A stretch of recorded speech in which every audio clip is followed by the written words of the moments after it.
Blog Talk Radio.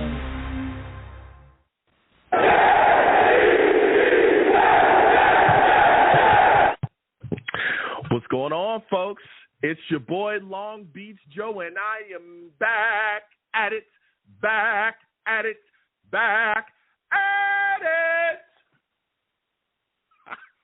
again. I'm back at it again, man. Listen, we have so much to discuss. There's so much going on with the New York Jets, okay? We know that we got training camp that has continued on. We got to discuss some of the things that have gone on in practice. You know what I mean? Let me tell you, that boy Will McDonald's flashing. So is Jamin Sherwood, okay? Aaron Rodgers been doing his thing. Protection's been a little spotty, though. We're going to discuss all of these things and still no Haason Reddick. I'm just saying, we're going to talk about all of that stuff, okay? We also got a preseason game coming up against the Commanders, all right? A lot of discussion surrounding that, too. We're going to see what happens in that. We got to talk about that, too, and, we're going to discuss all the things that are happening. Also got a special guest coming on tonight, all right? We're going to have a lot of fun. So before I get into it, okay, again, the call-in number is 515-602-9639. Let me start up the show, man. Listen, I am the man of the people. I'm here for the people. Let me shamelessly promote my Facebook page. Everyone go on Facebook, search The Long Beach Joe Show. Like that page. My content's up there. Go ahead and give it a listen. Message me. I'll message you right back. I love going back and forth, folks, about this football team. Also, leave me some feedback. I love hearing about what you folks got to do here on the Long Beach Joe Show. Okay? I really do. I truly enjoy it. All right? I am also on iTunes as well. Going over to iTunes, check out the podcast on there. You get the audio. Okay? Going over to iTunes, type in The Long Beach Joe Show. Okay? Subscribe to the podcast on there. Okay? Give me a 5-star rating and leave me some feedback on there too. All right?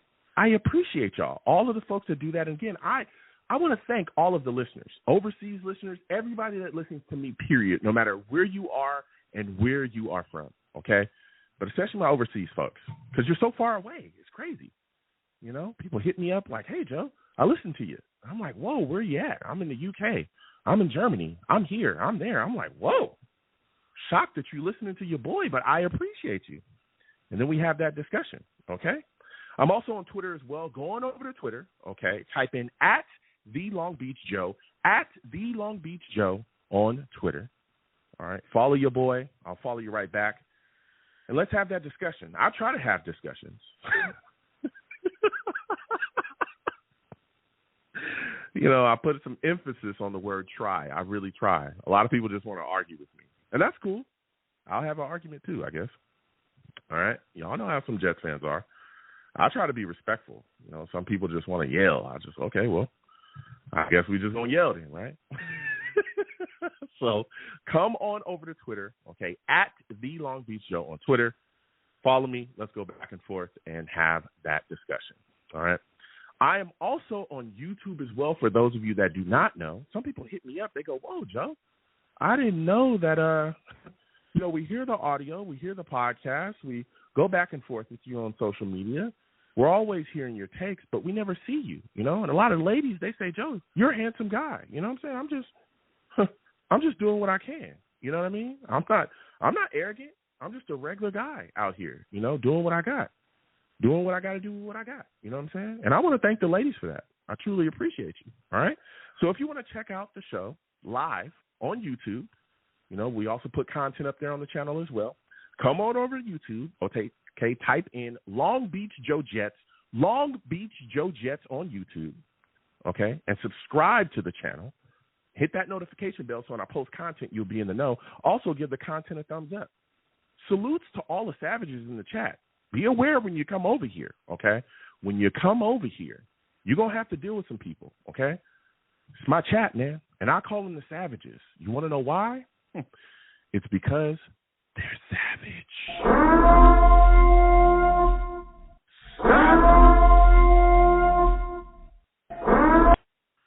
Listen, they don't care.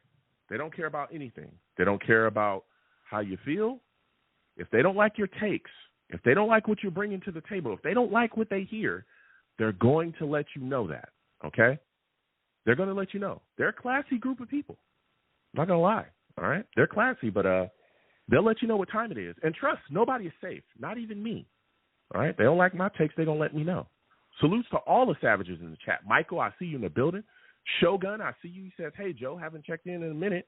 Been battling with some things the last few days. I look forward to riding with you again in these live streams for the next 6 months. Salute, Shogun. Good to see you in the building. All right? And I hope you get back to yourself. Hope you're feeling well. All right? GVH, I see you. E-Manning, salutes. All the savages in the chat. Again, put your thoughts in the chat as we go throughout the show. All right? I'll come to y'all as well, but I'm just one man.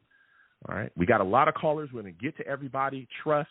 But before we get to the lines, okay, and again, we'll come to the lines in a second. Val, I see you. We'll be coming to you.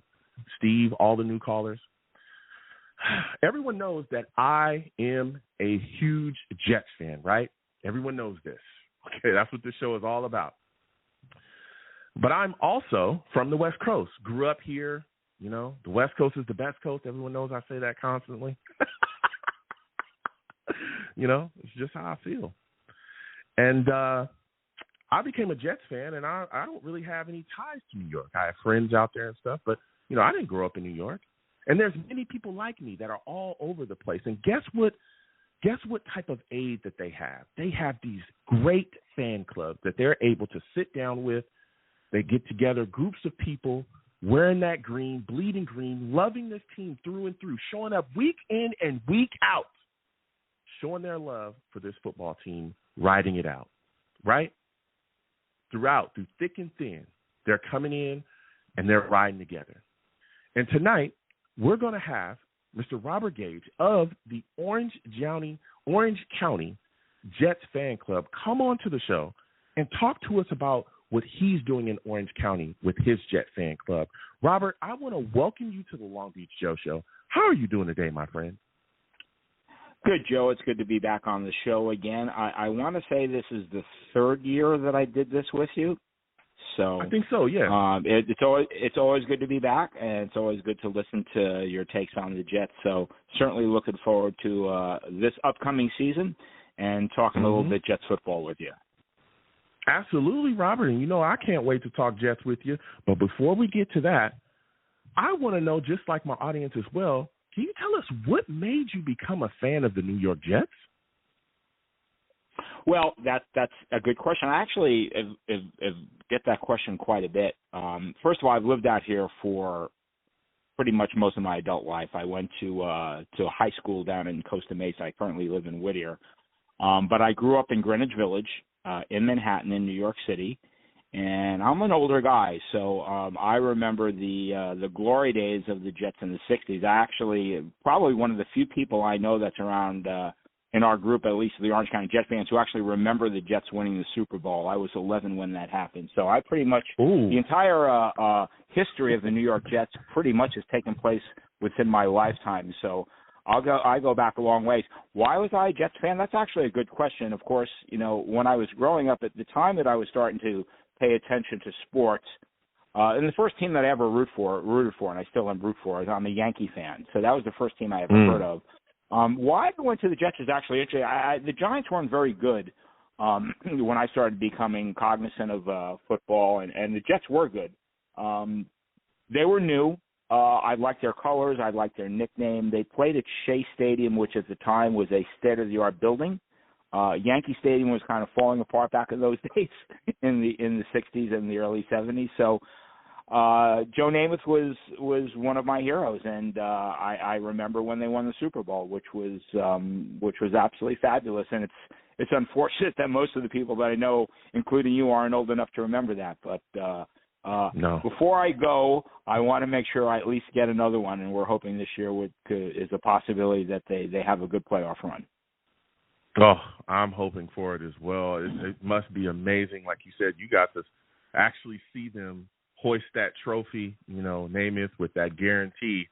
I'm hoping that we get one as well. Yeah. I remember that quite well. And to show you how long ago it was, I saw the game on a black and white TV with my dad. So that's how long ago it was. Color TV was – if you had color TV back in those days, you were really rich. And not many people had color TV. So that's my – of course, the game – for anybody that's interested, if you go on YouTube, that game is there. You can pretty much watch the game in its entirety in the NBC broadcast, which is kind of neat. So Again, let's hope for another one coming here pretty soon. I'm getting a little bit older now. Yeah, it's about time. We haven't been in the playoffs in I think like 13 years, but we'll get to that in a second, Robert, because it's been painful. Okay, it's been painful. We both know that, but hopefully things are going to turn around coming up this season. Now you talked about TV, man, and it's interesting that you said you sat down, you watched TV with your father, you guys watched that game on black and white TV. Well, now, right, you got a bunch of Jets fans surrounding you all throughout the year with your fan club, and y'all sit down and watch on your big screens together or wherever you folks meet. Can you talk to us about how your fan club came about? Wow, the fan club, it's evolved over the years, and it's definitely fluid. I would say somewhere around 96 or so, right when sports bars kind of started becoming popular and you could go to a bar and get out-of-town games. Up until, mostly in the 80s and everything, I mean, the only way you could find out a score would be watching whatever NFL game was on in the local market here in Los Angeles, and you would hope that they would give you scores, or you could turn on your radio and get KNX, or at the time KFWV, and get the scores 15 and 45 minutes past the hour. So getting information was definitely different. Now, Orange County Jet fans were over at the outlets of Orange at Dave & Buster's. The guy who's the manager there is from Long Island, and he grew up a Jets fan, and he definitely takes care of us. I think he reached out to Mario, who actually is I don't run the group. I'm not the head of the group. We have somebody else who actually does a really good job doing that. And he reached out to Mario and offered him a pretty good deal. Last year, especially the very first game, which was kind of obviously not a great memory as far as Jet fans goes, with Rodgers going down 4 plays into the season, but we had at least 50 people there. And there are other fans that go to there. I mean, it's a big place, Dave & Buster's in Orange. And we're not the only fan group, but they do have a room for us that is strictly for us. We have our own Orange County Jet fans banner, and every week there's always somebody new that finds out about us and comes in, and we have a pretty good group. When the team isn't doing well, obviously it thins out during the season, but last year was pretty good, even though we ended up 7-10. I think because the defense was so good and there were so many expectations, we still had a pretty good group. So again, it's an Orange County Jet fans. It's the outlets of Orange. All are welcome.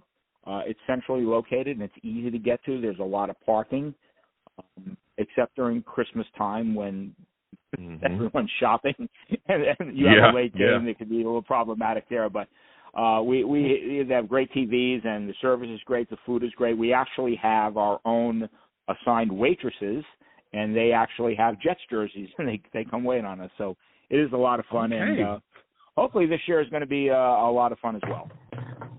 Yeah, hopefully it is. And again, we're speaking with Robert of the Orange County Jets fan club. Now, Robert, you talked about, meeting with Jets fans and how you folks celebrate and you have a good time. Like you said, you even have waitresses that have Jets jerseys that serve you and have a great time with you as well. But I know down there in Orange County, it's a mixed bag. There's a lot of different fans down there, man. What is it like being a Jet fan in your local area? That's actually interesting. The one thing about Southern California, as you really know, because we didn't have any football team for 20 years, fan bases of a lot of teams have kind of sprung up. I would say the 49ers probably have more fans, maybe even more than the Raiders. There's a lot of people with Raider gear, but I think the Niners, as far as fans go, they've probably taken over. You got the Steelers, the Cowboys. Those are national brands, the Packers. So, it's not like in other sports. To give you an example, I'm a diehard New York Knicks fan. I root for all New York teams. I got the Knicks, the Rangers, the Jets, and the Yankees. Now, here in this town, everyone's a Laker fan. So wearing a Knicks jersey around town or a Knicks t-shirt, people look at you because almost everyone's a Laker fan. I think you are too, if I'm not mistaken, correct? Oh, absolutely. You all purple and gold all day. And so it's not like there's so many other teams that are fans, so you just kind of blend in with everybody else. So every once in a while you'll run into somebody who's a Jet fan. But, again, we have a pretty good group in Orange County. Again, it started back in the 90s. We used to go to a place, several different places over the years. There was a bar in Long Beach called the Green Dog, which is a full-on Jets bar. The owner was a Jets fan, and he had a pool table with the Jets logo in the middle of it. So I mean, it's kind of evolved over the years, and here we are, all these years later, and it's a combination of people like myself that are transplanted New Yorkers, or somebody who had a dad grew up in New York, or people that for whatever reason just like the name or the colors. I get a lot of that all the time. I like green. Okay, that's why I was a kid, and I like airplanes. So we had a different group there. So half the people are probably from the New York area. Everybody else is somebody like yourself who, for whatever reason, you decided to punish yourself for the rest of your life by rooting for the Jets, and that's fine. Misery loves company. You're more than welcome. I'm just kidding on that, and you know that. But as I said, if I walk around wearing a Yankee jersey, Dodger fans will look at me crooked. But if you wear a Jets shirt, I mean, there's so many people, so many other teams that it's not that big of a deal, actually. Yeah. It is, like you said, it is a mixed bag. You got Raiders fans down there too. They're the worst of the worst. They just don't stop. Of course, Chargers fans, they're all scattered about. Yeah, by the way, my son is a Raiders fan, and my daughter's a Steelers fan. So yeah, I know. What are you going to do? Robert, you already know then that fan base is insane, and they just don't stop. But yeah, here we are. Yeah, look, they're passionate. They're passionate. So they are. Anybody who's passionate about your team, I'm okay with whoever you root for. If you're passionate for the team and you love sports, that's all I care about. Yeah, they're passionate. Sometimes they get crazy. They can get wild. But as we continue to talk about what's going on here and everything, that you've done with your Jets fan club is phenomenal, man. But I want to talk to you about this football team and everything that we've got going on here. Robert, what are your thoughts on Robert Saleh and Joe Douglas being on the hot seat going into this upcoming season? It's well deserved. Fans. It's well deserved that they're on the hot seat. Yeah, well, look, here's the thing. Joe Douglas and Robert Saleh, everybody wanted them. I mean, I belong to several Facebook and Instagram Jet fan clubs, and everybody wanted Saleh. Everyone wanted Douglas. So obviously, it's been a big. There have been some draft choices that have been questionable. There have been some draft choices that have been good. There have been some trades that have been good and some trades that have not been good. So, yeah, I mean, they really need to step it up this year. I think if the team kind of is a 6 or 7 win team, I believe they'll be gone. I honestly believe they do need to make the playoffs for them to keep their job, and maybe that's good that there's a little bit of pressure there. But at the end of the day, injuries are going to really be the key. I mean, if Aaron Rodgers didn't get hurt 4 plays into the season, I mean, they were 7-10. They would easily have won 3 or 4 more games. I'm not saying they would have beaten the Chiefs or anything, but they certainly would have been a playoff team, no question about that. So if injuries hold up and we're good in that area, and Rodgers plays the whole season, I'm very optimistic about this season. What do you say? Because personally myself, I think that if they make the playoffs, they're safe.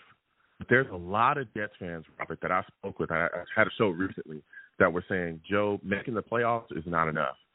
There's a lot of Jets fans who are thinking either you get to the championship game or to the Super Bowl, and if you don't do either one of those things, you should be gone. What do you say to Jets fans that believe they have to go far in the playoffs to still be here? Or I think it kind of depends on how I think it depends on how the season goes. I think there's a good chance they can win the division. I think if they win the division and have a home playoff game and win a playoff game at home, I mean, that would actually be, I don't want to say it's good enough. I mean, nothing's ever good enough. I mean, the Knicks had a great playoff run last year, and so did the Rangers, but at the end they weren't good enough. So, yeah, I don't know. It's really hard. It's really hard to say. I think at the end of the day, if they get to a situation where, give you an example, let's say they play the Cincinnati Bengals in a divisional playoff game at MetLife Stadium, and they lose 34-31 in overtime. I mean, that's to a really good team, or they lose to the Chiefs in a really close game. It's hard to it's hard to, because you know how these games are. A lot of this is luck too. A lot of these games go down to the wire. I mean, look at the Super Bowl. The 49ers had a very good chance to win the game, and a couple of mistakes ended up losing. So one play here, one play there. You know, we want to see the team be competitive again, and 13 years is a long time, and they look the last few years like they've gotten some great young talents, Sauce Gardner, Garrett Wilson. I mean, they had a good draft this year, I think, and they've made some great free agent signings. So, yeah, I mean, at some point in time, I mean, if they get a wild card game, if they get in the wild card and they lose 30-10 to the Chiefs or something, I mean, that might be a little bit disappointing. But right now, it's just one game at a time. San Francisco is the first game. It's not an easy game, but it's okay to get a good, hard game out of the way. So just 1 week at a time, one play at a time, you know, one call at a time, and hopefully as things go, the season goes on. The seasons are fluid. You know, it's a book. It's a mystery. It starts at one game, and then as the season goes, injuries and all of the teams and things. We'll see how it ends. You know, hopefully it's a good ending. Yeah, absolutely. And speaking of hopefully it's a good ending, I'm hoping that Haason Reddick ends this holdout at some point, and I'm hoping that the Jets, I'm hoping that the Jets and him find some type of resolution to this situation. I mean, he has not shown up to anything. No voluntary stuff. I know. None of the mandatory stuff. He's been holding out all the way into camp. I think it's like day 15 at this point. What are your thoughts on this situation and this holdout of Haason Reddick, Robert? It's a sore subject with me. And this is one of the things where I think Joe Douglas made a mistake, because here's the deal. They had Bryce Huff. They drafted him. They developed him. They developed this kid. And he goes to the Eagles to basically replace Reddick. You know, so maybe the Eagles knew something that we didn't, but that's the one thing about this whole training camp and this whole situation now, which is kind of a dark cloud hanging over everybody's head, because, yeah, they definitely need him, and there's no question. Look, they got depth at that position. You know, they got good edge rushers, but he's a guy who's a veteran, who's been around a while, who's played on championship-type teams that have been very good and very well coached. So I don't know the salary cap thing. That's a Joe Douglas thing. You know, I just hope that I figure at some point they'll probably get it resolved. I mean, he probably doesn't want to sit out the whole season, you know. And at some point in time, they got to figure out all the fines that are piling up and things like that. But yeah, that's the one thing that's really kind of not really looking good for the Jets as they get ready for the start of the season, which 9 a.m. this Saturday morning against the Commanders. Yeah. I mean, that's the upcoming preseason game. I tell you what, Robert, I'm worried. Me personally, I think it's really looking like this could possibly lead into the season where he's going to hold out. I think that he understands that he has a lot of leverage. This could be his last payday. Like you said as well, we had Huff right there. I was hoping that we would bring Huff back, but we didn't, and the Eagles immediately made the move. And I don't understand how Joe Douglas, even during the trade talks, spoke with him, offered him a contract he declined, and he still made the trade to bring the guy into the building. Because the only reason why Haason Reddick was even available in the first place was because the Philadelphia Eagles said, we are not going to deal with him in this contract situation. That was the only reason he was ever even available. That was it. Exactly. Okay, and, you know, the team. We know he's great. We know the accolades, but the Eagles said, we're not dealing with it. Give me your thoughts, Robert. Yeah, the team 90 miles down the turnpike seemed to kind of know what they're doing a little bit, and that's everything you said I agree with. It's not a good situation. I hope it gets resolved soon, because I just, you know, everything was going so well so far this year. I mean, everyone likes the draft, everyone likes the free agents they brought in. You got guys like Wilson and Sauce Gardner that are now really coming into the time of their career where they're going to be impact players, even more so than they've been before. So, yeah, it's that dark cloud. We want to see it go away. No question about it. Yeah, that's a fact. That's a fact, Robert. Listen, you've been giving us some great takes. My final question before I let you go, you said, you know, everyone liked the draft. What was your favorite draft pick this past draft that the New York Jets had? Well, one thing you probably don't know about me, maybe you do, I don't know if I mentioned it before, is my college team is Penn State. Growing up in New York City, there's no team. Penn State is like 200 miles from from Manhattan, so I kind of adopted them. They're kind of a quasi-local team in that area. They've got them and Notre Dame probably have a lot of support. I mean, Rutgers is close, but they're not. Oli Fasano, I don't know if I said his name right. You think I would know his name since I root for Penn State. Oli Fasano. Yeah, Olu Fasano. You're the pro with the radio show, not me. Right? So Oli Fasano, yeah, he. I was really happy. I was really happy they drafted him. It's always good to have your one of your players on your college team join your pro team. So, and it's good is that he's going to get a chance to sit. Tyon Smith is above him on the depth chart, so he can sit. And if he gets hurt, plug him right in. He'll be young, and hopefully he'll learn from. They got some good pros up there now on the offensive line. Though one thing has worried me a little bit about the offensive line. Just changing topics quickly. Joe Chipman has apparently had some issues at training camp, hiking the ball over Rodgers' head, and that's kind of problematic. I really like him as a player. I think he developed well last year, but he's starting to get that thing like Steve Sachs used to have where he used to throw the ball, couldn't get the ball to first base from second base. And it started kind of in his head. So I'm kind of worried about that a little bit, but hopefully that resolves itself. Yeah, I'm a little concerned about that as well. I know he had some issues Saturday in practice as well. Just recently this practice, I guess things kind of cleaned up, but we saw it in the past. So I'm hoping it's not something that leaks into the season. He didn't have those issues last season. So we'll see if things continue to play out. But that's a great point, Robert. And even going back to what you said about Olu Fasanu, I like the move as well to draft him in the first round. I wanted him from the very beginning because I want to shore up that tackle position, that left tackle position, right? You have to. Even after Rodgers, whoever the quarterback is, we need to make sure that he's protected. We've seen what happens when you don't properly protect your quarterback. We saw it last season. It costed us everything. So, especially with Tyron Smith having the major injuries issues that he's had, we've seen that with him in the past, even Morgan Moses, and both of those guys are basically on one-year deals. So once you move on from either one of those guys, guess what? Olu Fasanu can slide into those positions because he could be on right tackle a spot as well if we want to keep him there too. So I like the move. I love bringing in Olu. I think it was a great move for Joe Douglas to, figure out this offensive line position. So that was a great point there, Robert. Now, before I let you go, can you please give my entire audience again all of the ways that they can contact the Orange County Jets fan club, where you folks meet, and how they can get involved with everything that you do? Sure. So, again, Dave & Buster's at the Outlets of Orange in Orange, California. It's, a stone throw from Angel Stadium, actually, and it's we've got a big facility down there. There is a Facebook page, Orange County Jet Fans. Just Google Orange County Jet Fans. I think you'll get a bunch of hits. You'll find out where we're at. And I know there's an Instagram page as well. And there's a lot of content that's posted usually after the game. Hey, I've got one question for you before we end our conversation today, Joe.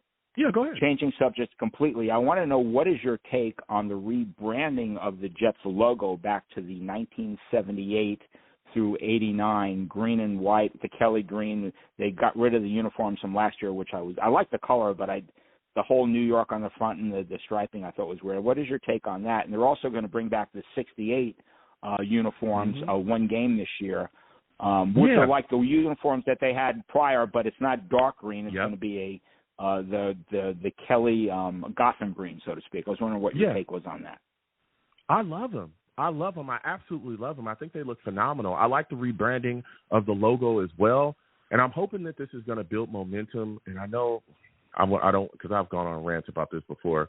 I'm hoping that this new look, new feel, rebranding the logos, doing the stuff with the jersey really helps them integrate more with the fan base and start to figure out how to get this momentum and how to get this emotion into the stadium. Because I think that the stadium experience is horrible.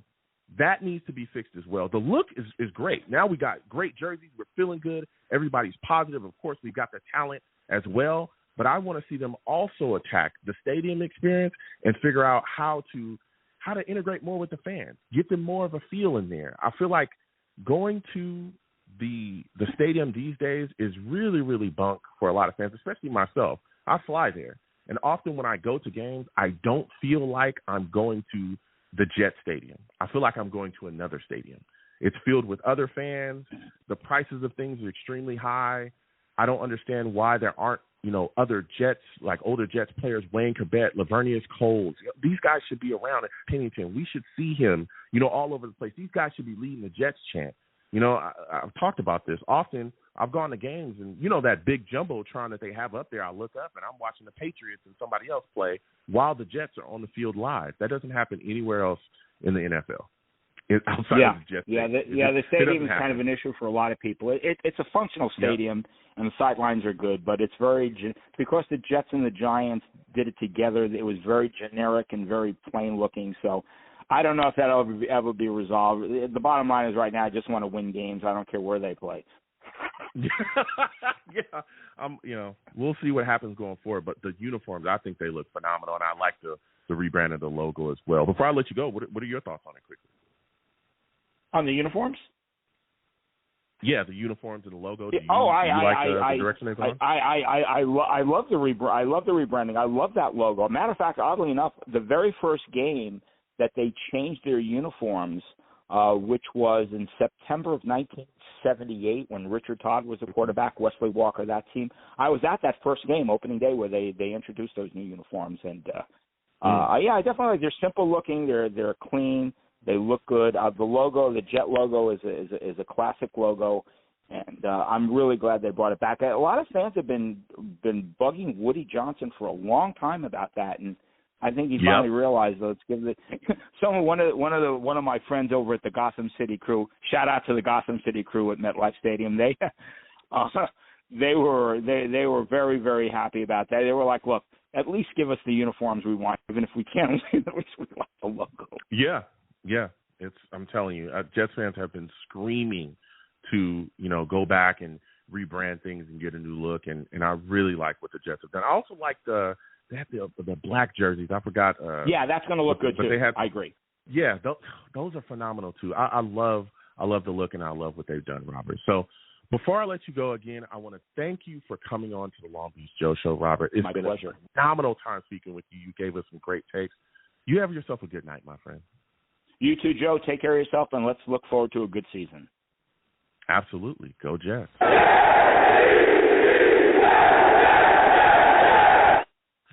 Again, everyone, that was Robert Gage of the Orange County Jets Fan Club. Phenomenal takes from him, all right, giving us great thoughts on this New York Jets football team. Please, everyone, go get involved with everything they're doing over there in Orange County. It's a great Jets Fan Club, all right?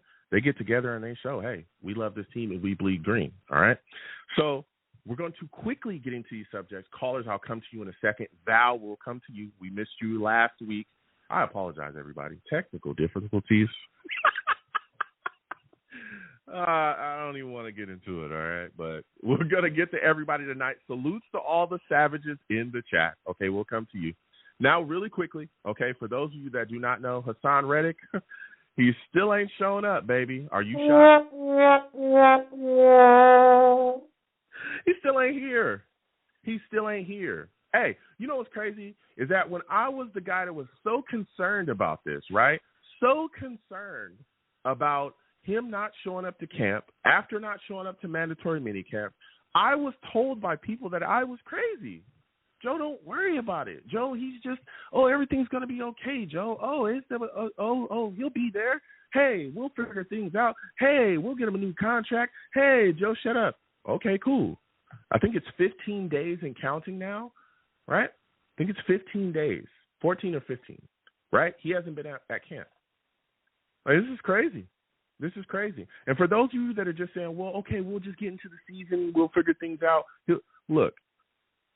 We've seen this where guys miss the OTAs, then they miss mandatories, they don't show up to camp, then it bleeds into the season, and then when they finally do sign, we see that sometimes those guys suffer injuries, right? Hamstring injuries that hinder them. We've seen this before throughout the league.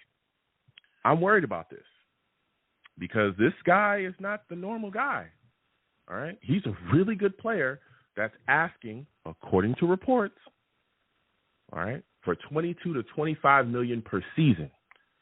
Double-digit sacks for the last 4 years. He's done it at the highest levels. We've seen he's been on great teams. Come on. I'm just wondering, when is this guy going to show up? Because if he don't, The only proven pass rusher we have is Jermaine Johnson, and he's never had double-digit sacks. And for those of you that are saying Super Bowl or bust, all these teams that are making pushes in the playoffs, they have multiple guys that rush the passer. I love Will McDonald. I was one of the only guys that liked to pick. He didn't play much last year.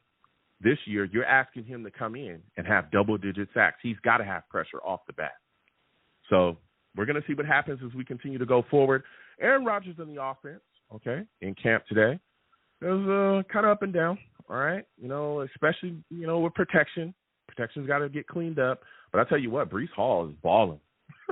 Breece Hall is balling, baby. I mean, are you surprised?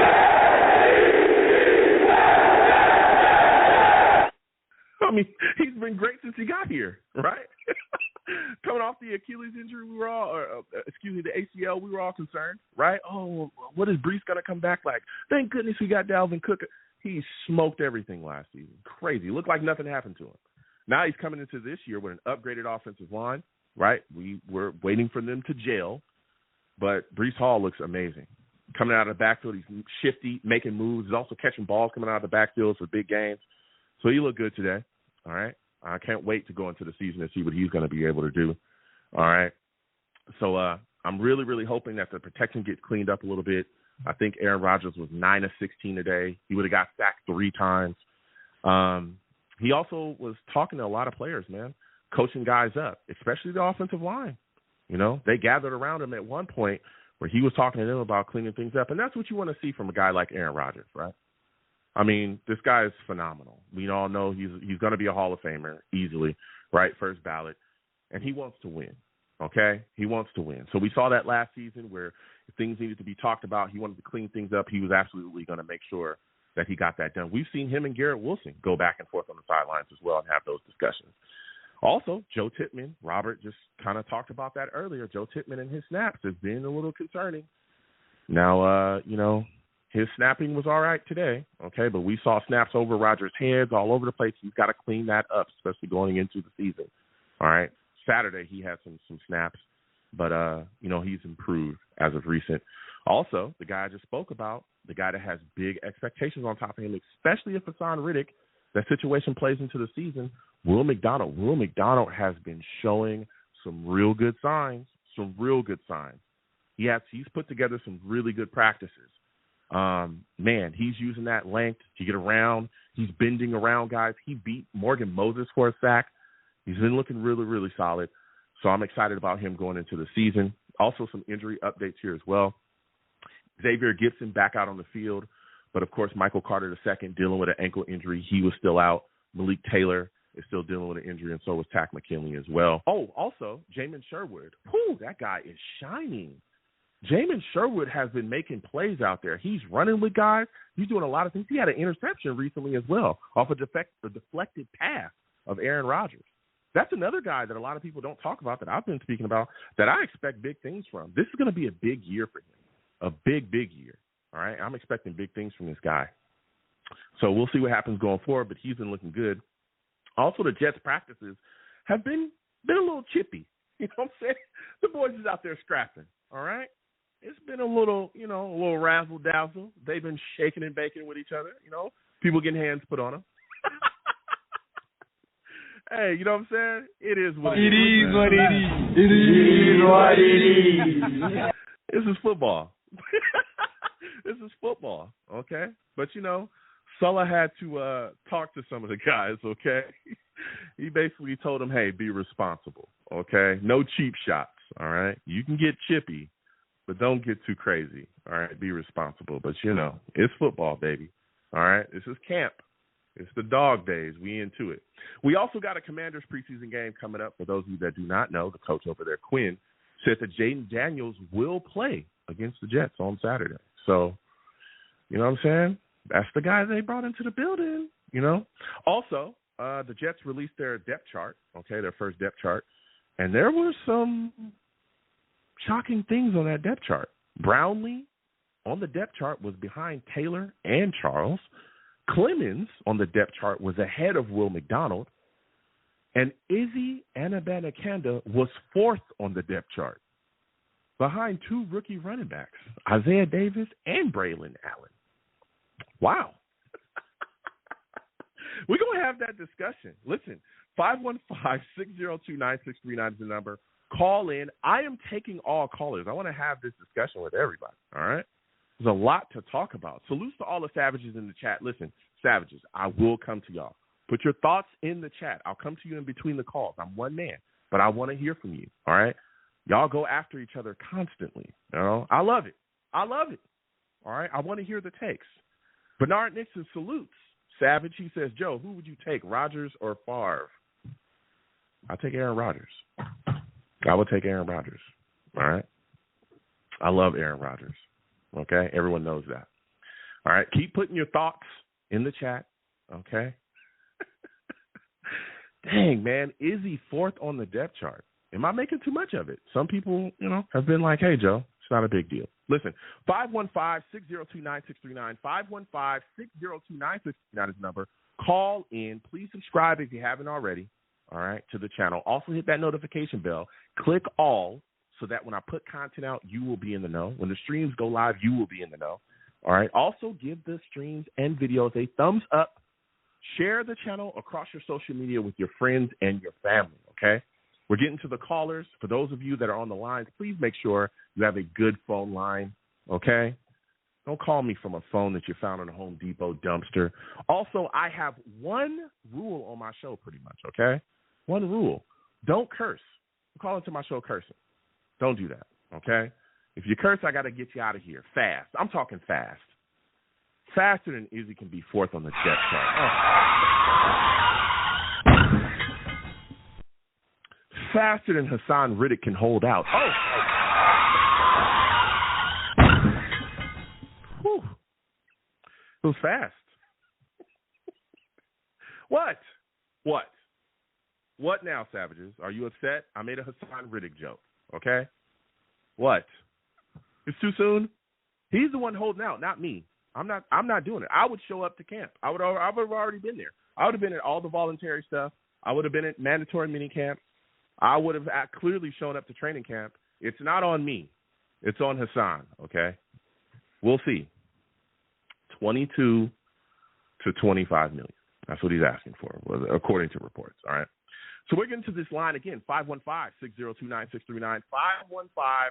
515-602-9639 is number. Call in. First caller we're going to Val. We missed Val last week. We got to get to Val. Steve, Max, Ted, we are coming to you. Ted, I definitely want to hear from you. Steve, everybody as well. New callers, hold on, because we got to get to Val. Okay, listen. For those of you that do not know, the circus has begun. It's coming early, okay? It's here very, very early. For those of you that do not know, okay, Val, listen, Val is a savage.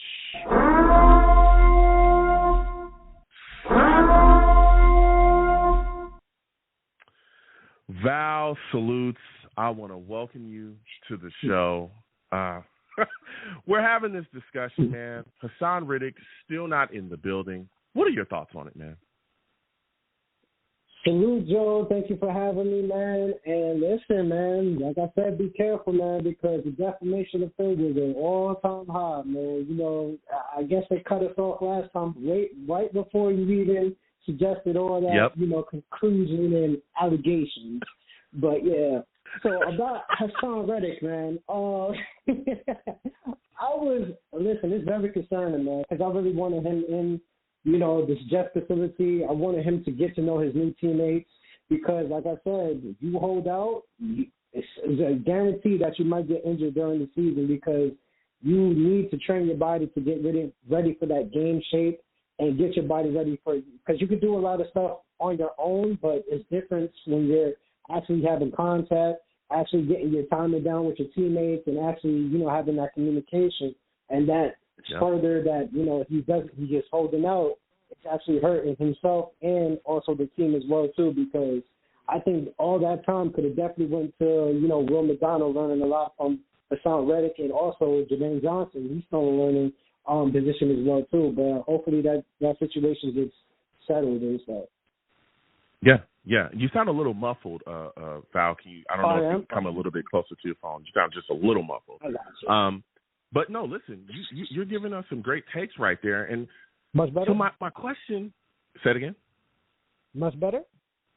Yes, much better, much better. So my next question for you is, because you're saying, you're hoping things get settled. I personally believe that this might go into the season. And we've seen this in the past with guys like Chris Jones, right? Chris Jones is a great example. That went into the season. I was Chiefs. like week Chiefs. Yeah, he I think he missed like week 1, and then the Chiefs realized, we need this guy on the field ASAP. And he went out there. I think that this ends up going into the season, though, Val. And so I want you to put your GM hat on. I'm going to make you Joe Douglas right now. What contract offer are you willing to give Haason Reddick that you think will settle this issue and get him in the camp? What is the highest you're willing to go per year? Because according to reports, right, at this point, he wants between 22 and 25 million.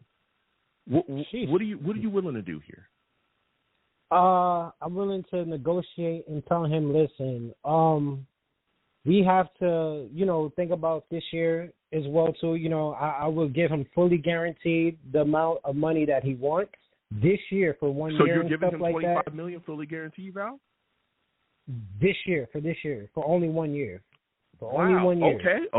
Okay. Yeah, because we might have to move on from him after that, because the thing, I want Haason Reddick, but you got to think about Garrett Wilson. He's still the person that we still have to convince to stay here, and he's not going to take no pay cut because he makes it very clear every single year.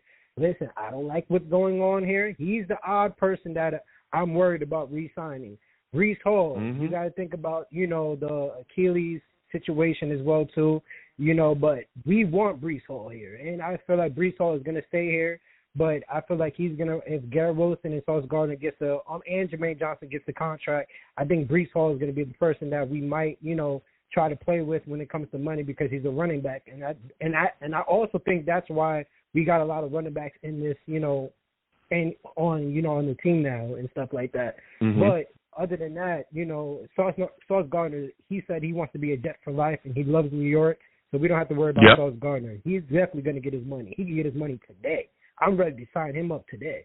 But, yeah, Garrett Wilson's the person that I'm worried about. But bringing him back to Haason Reddick, yes. I as much as I love Haason Reddick, as much as I feel like he would dominate and dominate in this team, and who's going to double – it's like who you're going to double team, Will McDonald or Jermaine Johnson or, the list goes on, Quentin Williams and everything. But I feel like he's going to really kill on this defensive line. But we got to just think about it contractually wise. I feel like we have to get him, locked down for at least 1 year and then move on from him, because we obviously dropped the ball when it comes to that Bryce Huff situation. And again, another learning curve from for Joe Douglas. That's another learning curve for him as well too. Yeah, boy, that was definitely took care of him. That's a massive. Listen, I hear what you're saying. 1 year deal. You basically, if he meets, and of course, if you get that done before the season starts, I would think that he would meet all of the standards and the, whatever it is, the contractual obligations. So that now we have to give away that second rounder for 1 year from him too. Oh, that is. I know. I get well, we got to think about the future as well too. Yeah, and I mean, he's asking for major money, and that's the big thing. I mean, you brought up Sauce Gardner, like you said. Listen, Sauce is going to get paid. He's literally the best corner in the league. He's not coming cheap. You talked about Garrett Wilson not coming cheap either. Neither is Jermaine Johnson. Yeah, I mean, he just had like you said, Breece Hall too. But there's other guys as well that people don't talk about. Listen, AVT, he's coming up for a contract. Michael Carter. I don't know if y'all think he's coming cheap. He's not either. Reed. Neither is Michael Carter. You talk DJ Reed. There's a lot of guys that's coming up, and so the money management is crazy. But it's a tough mistake, man. Especially when Huff literally only got $17 million. We could have easily have given him that's that. That's what I'm saying. Easily. We could have gave him that. We could have gave him that. Yeah, real easy. And we wouldn't have to worry about the situation, man. Yeah. Yeah, no, you're talking facts. And again, the only reason why Haason was even available was because of the contract issue in Philly. They did not want to deal with that, and they moved on as quickly as possible, and they had no issues ridding themselves of him and giving him to the Jets. No problem whatsoever. We'll take that third, turn it to a second, have a good one. Bryce Huff, get on in here. And they made that move. Now, as we continue to talk about this team and what's been going on here, a lot of things have been happening in camp, Val. One of those things has been Tippmann. He's had some snap issues. Now, he was clean today, in camp and practice, but are you concerned about these high snap issues that he's having really leaking into the season? Man, oh man, listen. If this continues to happen, we might have to call the center that we had last year, Connor. I'm guessing that's his name. But yeah, we might have to get him back if this continues to happen. But hopefully they get the timing down and everything. We still have preseason, so he's definitely going to be playing the preseason because he has to clean that up. And hopefully the coaches, our great offensive line coach will definitely get him ready and everything like that. That everybody loves that offensive line coach. So hopefully, he gets that together and everything. But hopefully he gets it together, man, because we're going to need him to snap the ball, to Aaron Rodgers. We don't have to worry about him running all the way back because I've seen that clip and him possibly getting hit because we don't need nothing like that to happen because that would be tragic. And you could just see that in a regular game. That would be terrible if that ever happened and everything like that. So, we definitely need to get Aaron Rodgers protected, and he has to get that timing down. Even though this is his second year, you got to go up very fast because this team is trying to get a Super Bowl win. We're not just trying to make the playoffs. We're trying to get a Super Bowl. So, we're trying to get to that big game. But shout out to Alan Lazard. He turned it around. Hold on. I'm sorry. Yeah, shout out to Alan Lazard. He turned it around. I guess he heard our conversation because I'm hearing some good things. You know what I'm saying? So shout out to him. I just want to give him a little shout out as well too. But I do need to see it during the season, even though you're still going to be out of here next year. But keep doing your thing. Now, you talked about, listen, I've given Alan Lazard his kudos. Hopefully this is all about building momentum and getting into the season. I want the Alan Lazard that I was raving about on this show when we signed him. I was like, oh, man, this guy was a great target for Aaron Rodgers. Yeah, I loved it. But he came here and he's turned into a bum. Okay? This season, hopefully things turn around. He's been looking solid in camp. He's been making plays, making catches. And it seems like Aaron Rodgers being back out there has completely turned things around for him. I just need to see that, like you said as well, into the season. Now, talking about preparing for the season, and there's some Jets fans that want to see Aaron Rodgers and this starting offense play throughout the preseason. There's Jets fans that I've spoken to that have said, listen, we don't just want to only see him play in that third game. They want to see Aaron Rodgers out there, and they're saying, hey, we need to make sure that this offense builds chemistry. Do you think it would be smart for Sulla to do that? What are your thoughts on Sulla? Because he came out recently and said that he was really only thinking of playing Aaron Rodgers in that third game. Do you think that that's how he should handle the situation? See, I knew this question was going to come up real soon because I knew this was going to come back around because I already know this is going to be a video for you, man. Yeah. But like I said, I just want to see him in that third game, 2 series, and that's it. Like just like how we did last year. Really? 2 series and like last year. Like remember the first time around it was a little bit off, and then the second time we scored a touchdown. Garrett Wilson scored the touchdown against the Giants. We have to get that timing down a little bit because and I know this is controversial. Oh, go ahead. I'm sorry. No, go ahead. This is controversial. Oh, no. Yeah, like I was saying, like it was kind of controversial because, during the game against the Buffalo Bills, and I understand, the timing when he was going to pass the ball, he was a little hesitant. I watched it over and over again. He was a little hesitant to pass it to Alan Lazard, and I feel like it's because he hasn't played as much games, so he was a little bit hesitant to throw probably an interception, but he could have had that pass. But he held on to the ball because of the offensive line being bad. So, he's been seeing that. So I guess he held on to it a little bit too long and then he got hit. But Breece Hall definitely showed out in that game. But other than that, I do want to see him at least 2 series in that third game for sure.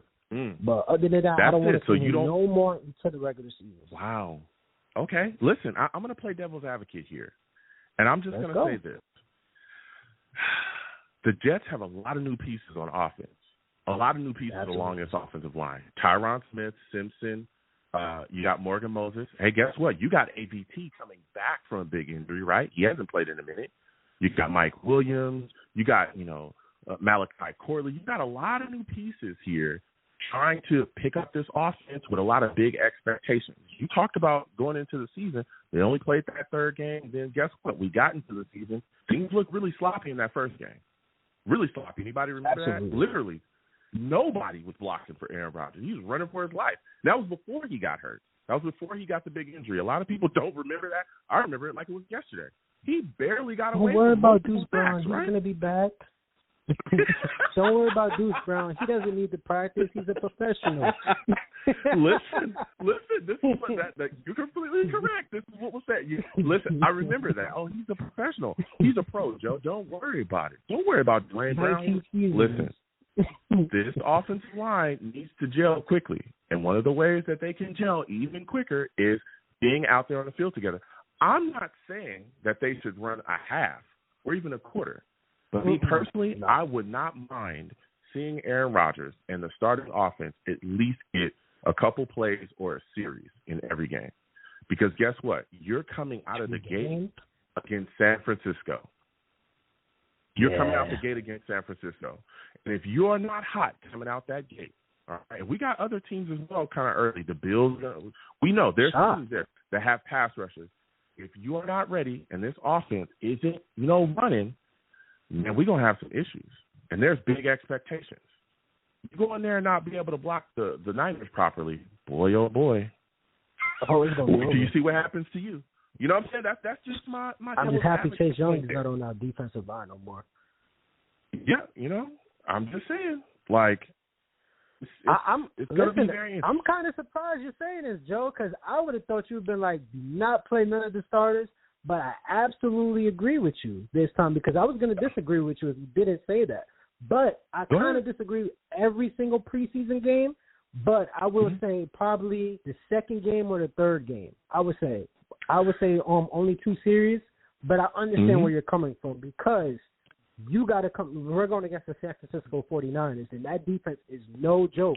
And I am kind of glad that we have arguably the number one defense. And they're struggling right now. The offense is struggling sometimes. They had their ups and downs. But, again, they're going against the best defense in the NFL, which is the Jets defense, which I'm happy to say. Shout out to Robert Saleh and the team and everybody getting the defense together because I can't argue that. We have the number one defense, arguably.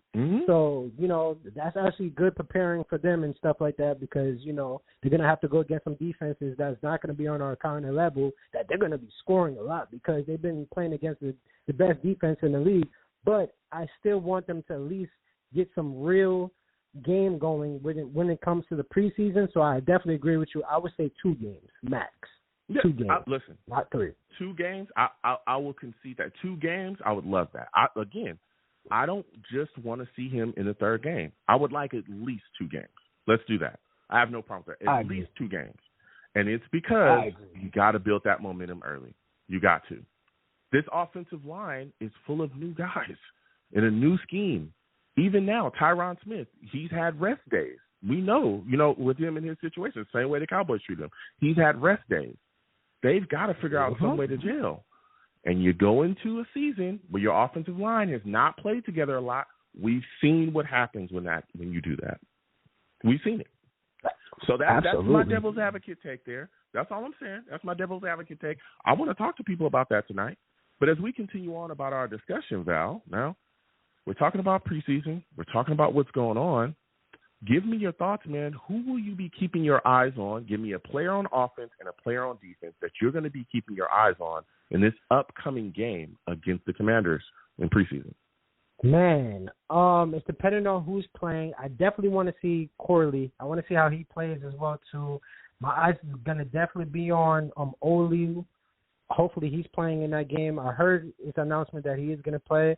And I also want to see Izzy, man, because I'm hearing a lot of bad stuff about Izzy, and I'm kind of shocked. Oh, man. He actually played good last year in the preseason. Of course, it was preseason, but wow. I mean, if these rookies is really outplaying Izzy like that, man, I'm kind of rooting for him because right now he's looking like he's going to be out the door to practice squad. So I'm definitely seeing what's going on because from what I'm hearing is not so good. He's on the Alan Lazard type of time right now. Man, he's fourth on the depth chart, Val. He's fourth on the depth chart that they just released. I'm stunned. He's behind Isaiah Davis. He's behind Isaiah Davis. Crazy. And Braylon Allen, I was like, okay, a lot of Jets fans saying that. Okay, let's see what's going on with the battle. I gotta see that. He's behind Isaiah Davis on the chart.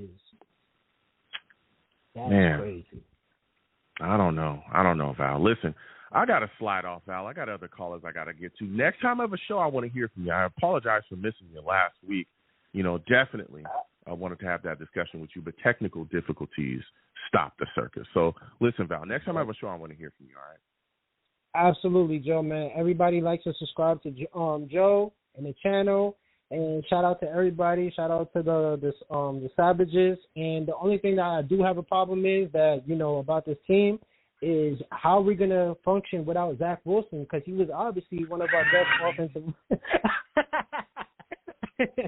I'm about it. Oh, my. Get out of here. We're going to keep getting to these lines again. 515-602-9639. 515-602-9639 is the number. Call in. How are we going to function without Zach Wilson? Next, we're going to Ted. Ted, we're coming to you. Max, you'll be next. Steve, you'll come up as well. I cannot wait to speak to you, Steve, but we got to get to Ted. Listen, for those of you that do not know Ted, he's a savage.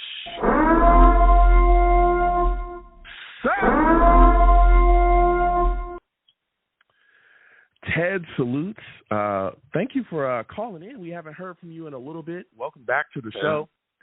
Listen, we're sitting here. We're talking that talk, Ted. We're talking about preseason. We got a game coming up against the Commanders, and I just had a discussion, man, about Aaron Rodgers starting offense. I would like to see Aaron Rodgers play at least 2 games.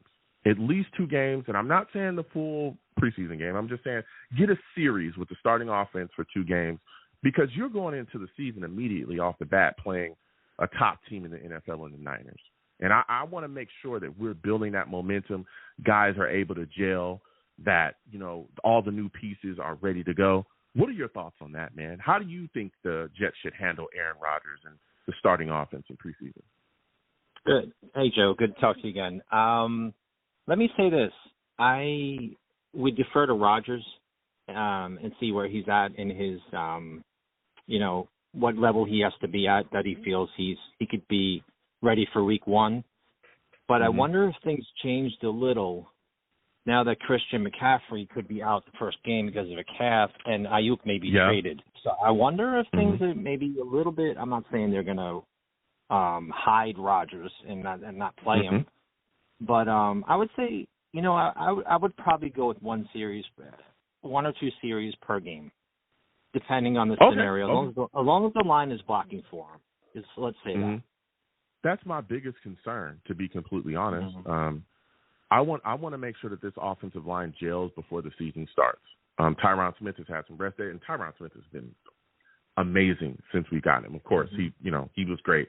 The only big question about him is injuries. But, when you got Tyron Smith, you got Simpson, you got Morgan Moses, these are new pieces, AVT coming back off the injury. And then, you look at the other side, like we got other new guys here as well. Corley, is supposed to be a big part of our offense. He's, a rookie. Mike Williams. There's a lot of guys trying to figure things out here. And I just want to make sure that these guys have enough time to just, get that momentum rolling. Because out the gate, you're going against the Niners. They are no joke. And look, we'll see what happens with McCaffrey because he is dealing with that calf injury. They did say that he'll miss some weeks of practice. We'll see what happens with him, going forward. But, Ayuk we'll see what happens with that trade. That, again, we're live on a Tuesday night. It could happen while we're live, and I'll definitely hear from the Savages. But that is an unbelievable team, right? And if this offensive line can't figure out a way to gel quickly, Bosa is going to tear Aaron Rodgers' head off. And Bosa's not the only guy they got over there, but he's the big guy. So I'm just worried about that. And I understand some people wanting to hide Rodgers and all that, but listen, man, at least just give him a series. At least just 2 games. Please give him a series. Because if you don't, we saw what could happen. We saw what could happen when, guys aren't all the way there. We saw that last season. I just don't want that this season. Now, Ted, as we continue to talk about this team, Haason Reddick, man, still not here, right? I think it's been 15 days now. What are your thoughts about this situation, and do you think it ends before the season starts? Joe, he's not getting 22 or 25 million. Okay, that's the first thing. He's not going to get. He's not going to fleece. He's not going to fleece Joe Douglas or the Jets. Joe, that would set such a bad precedent for any other contract negotiation with any player on the Jets. Okay, that you come in and you almost double your salary. Not quite, but and you basically force the hand of the Jets, even though I guess purportedly he gave his word and said he'd be willing to come in. And granted, he's not paid fairly. He's not whatever the top 20 defensive lineman in the league, but that's not our fault, right? Who was negotiating his deals before, right? That's their fault, and the deal that he signed. You know what I mean? Now, if Reddick, Joe, what would have happened if Reddick said, no, I'll agree to the trade if we negotiate? Would they not have traded him? They would have probably negotiated before, probably. Yeah, here's the thing, is they did try to negotiate according to reports, right? According to reports. I believe it was Connor Hughes that reported this. They did try to give him a contract during the trade process. This was before the trade was final. Tried to work some things out with him. They gave him a contract. They gave him a contract offer, right, during the trade process. He declined it. He said, "I don't want that contract," and they still made the trade. That was the shocking part for me, Ted. Hearing that again, according to reports. Okay. Here's the deal, though. I hear exactly what you're saying, right? I don't know if the Jets are going to give him that 20 to 25 million. But the question is, what do you do? Because as much as Jets fans, and I've had discussions with tons of Jets fans, as much as Jets fans believe that the Jets have so much leverage in this situation, Haason has a lot of leverage too. Because outside of him, the only proven pass rusher here is Jermaine Johnson, and he's never had double-digit sacks. And I can't think of any other. We have all these big expectations. Winning the Super Bowl, I've had, Jets fans from everywhere come on here. The last show I did, literally, and say it is a Super Bowl or bust season. If the Jets don't make a run, not only get to the playoffs, you better make a run in the playoffs, or we should fire Joe Douglas and Robert Saleh. Haason Reddick on the defensive side is the key for us to do that. Because to make that run, you're going to have to face your Lamar Jacksons, your Josh Allens, your Herberts, Patrick Mahomes, these guys that you have to put pressure on. And if you don't consistently get pressure on them, they're going to cook you. They're going to cook you. And the Jets are a great defense, right? We do. But when we don't get pressure on people, baby, we get cooked. And, I mean, you can go back and watch that Cowboys game from last season. It's a good defense. Oh, yeah. But Dak Prescott literally just lit us up, and it was because we could not get to him. And then I think we played the Patriots after them, and we couldn't get to Mac Jones, and they beat us too. So when you look at that, you got to say, hey, the only proven pass rusher outside of Haason Reddick is Jermaine Johnson, no double-digit sacks. There's no John Franklin Myers to fall back on. He's in Denver. Will McDonald, who I love, right? He didn't play much last season. He has to have double-digit sacks in year two. That's a lot to ask of him. So you've got to make some type of concessions here to get this guy into the building, because if you don't, you're in a tough situation, because it can end up with you getting fired. You won't ever have to worry about another contract signing or anything here with the New York Jets, because you won't be working here. That's a possibility if you ask some fans, right? So that's where I'm coming from. I mean, give me your thoughts on that, Ted. We're in a bit of a tough spot, but like I said, the primary thing that Joe Douglas has to do is not create a $25 million contract. You can't do that, okay? So I think the longer Reddick waits, I don't know if teams are going to like that view of him if he signs another deal later. Maybe they'll accept it, but I don't think that's a good image to portray, to negotiate like this. Maybe he should have came in and said, tweaked his hamstring or whatever, or just came in and said, hey, we're going to hash this out. Now it sounds like he wants to force his way out. Maybe that could be on the back burner. Yeah, I mean that's the way I'm looking at it. Talk. Mm-hmm. Yeah. So that's a good point.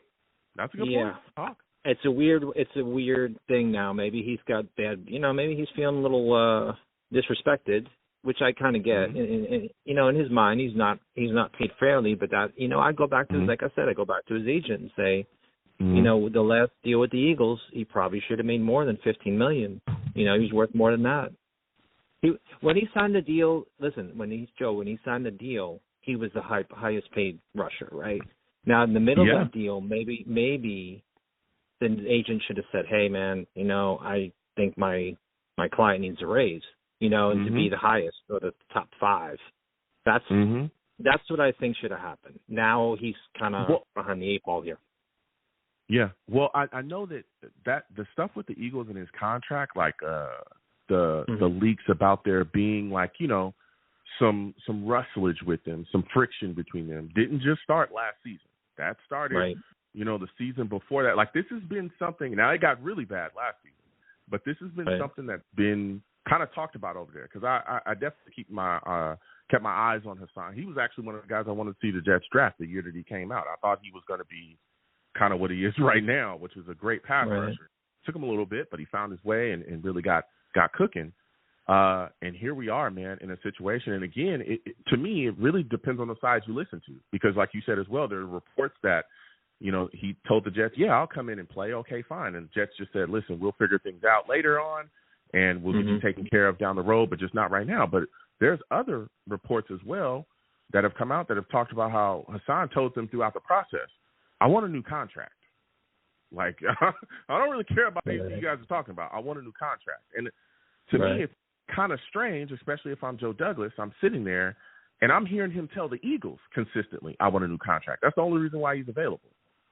Why would you put yourself in that situation? And I think a lot of this, and I get it, a lot of this falls on Joe Douglas. It falls right into his lap in this situation. So it's rough, man. It's really, really rough. Now, my last question for you on this topic is, if you were Joe Douglas, right, I'm going to let you be the general manager, what is the max that you'd be willing to give him? You said you don't want to give him $25 million per. What would make you comfortable? What will be the max deal that you would offer for him to be able to come in and in the holdout? Well, maybe they can give him $15 million and then give him, over 10 sacks, you get $5 million more, or incentive laden. Incentives, yeah, I would do that. In 2 years, I wouldn't go more than what 2 years say, that kind of thing, or more than 10 sacks, or I don't know, how can you work it out? 500,000 per sack? I don't know if that would be too many.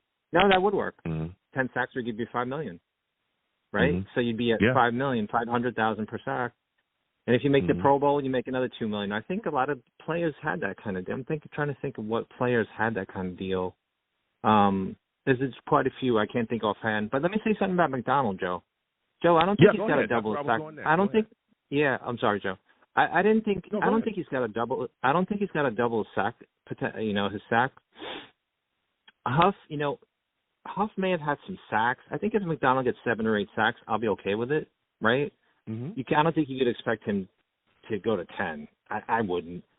But Bryce Huff, he had sacks. He had no fumble recoveries and no forced fumbles and no picks.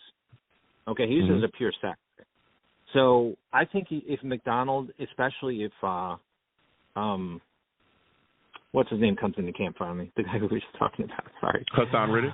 Haason Reddick, yeah. If he comes into camp, you're going to see probably forced fumbles, strip sacks as a quarterback, all kinds of crazy things for McDonald. You do need that other edge rusher. I don't think you could put him on an island and expect him to do double-digit sacks without Reddick. Let's put it that way. I don't think that would be fair to him. Not quite yet. Well, I'll tell you what. It's a little raw. That's going to be the situation. I hear you, Ted, but that's going to be the situation the Jets are going to be in if you don't figure out what's going on with Haason Reddick. Because, Will McDonald's a first-round pick. He's got to do something. And look, I get it.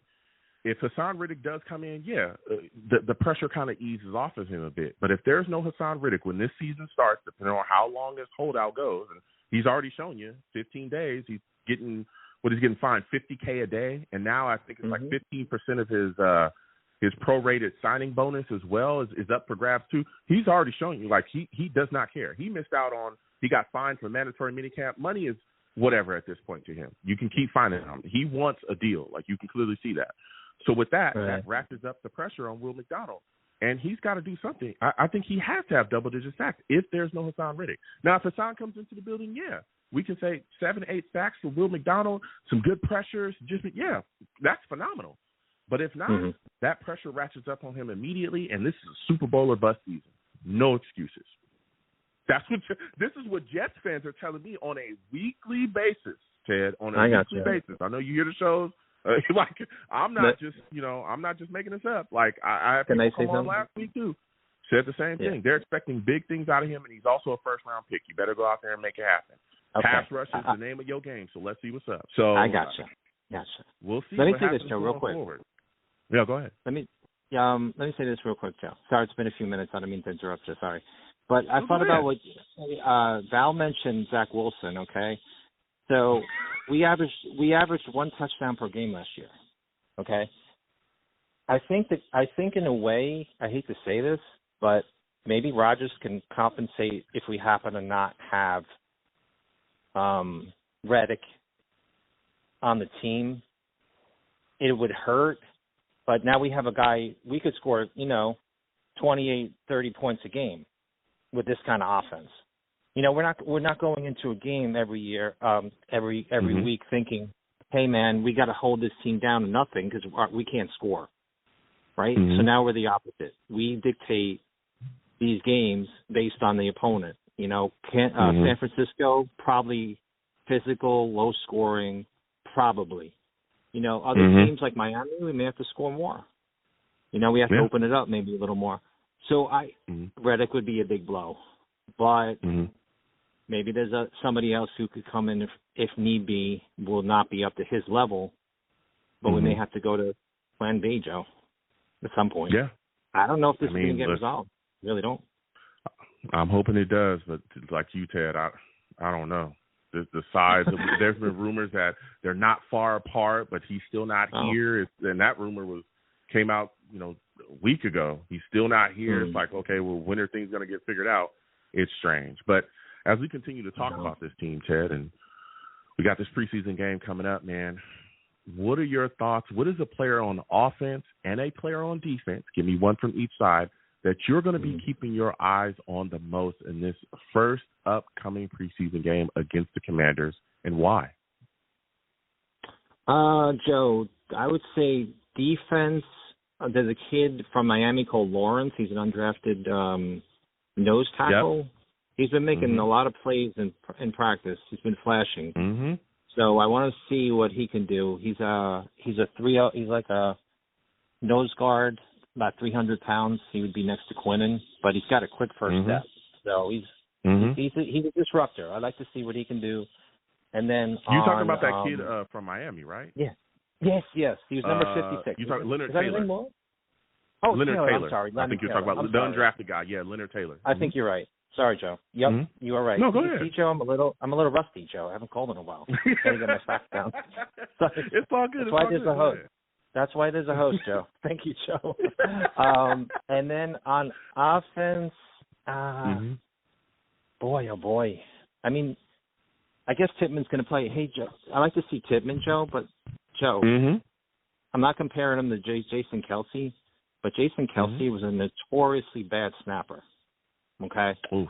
He was all over the map when he snapped, okay? And he still was a good player. So, pump the brakes on Tippmann, okay? He might be a little nervous, being with Rodgers. It's like a first date. It might be like a first date with a porn star for him. You know what I mean? It's out of his league a little bit. So, let's just say that. Be careful, YouTube. That was hilarious. Good, go ahead.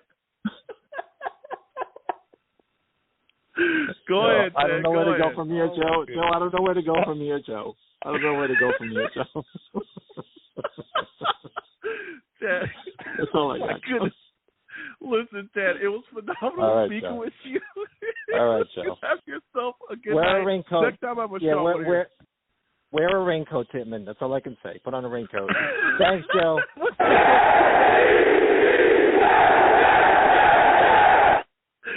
Oh, my goodness. Ted got spicy before he got out of here. We got to be careful. It's YouTube. That was hilarious. But this is YouTube. Okay, YouTube. I love YouTube. Look, I just want to see Tittman be better. I'm not destroying him. I just want him to be better, okay? I want him to be better. Salutes to the savages in the chat. Dano says, crush Jaden Daniels, fold him like a lawn chair.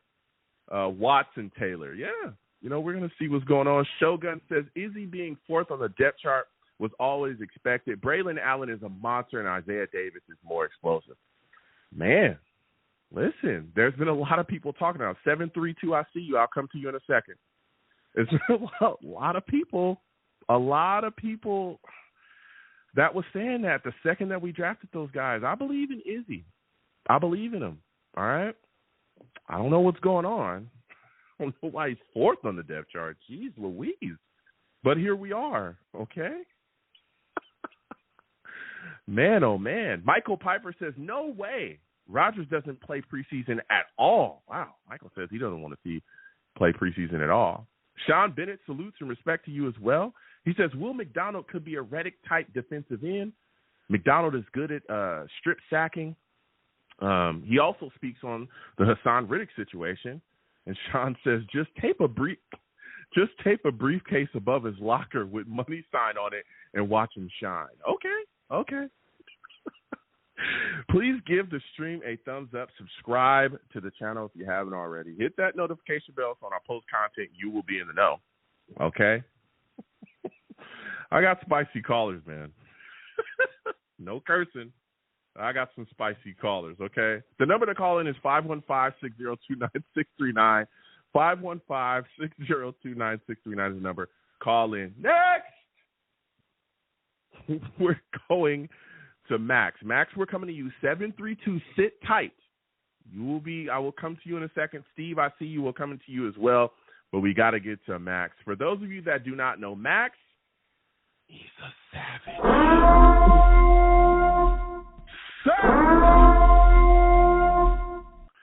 Max, salutes.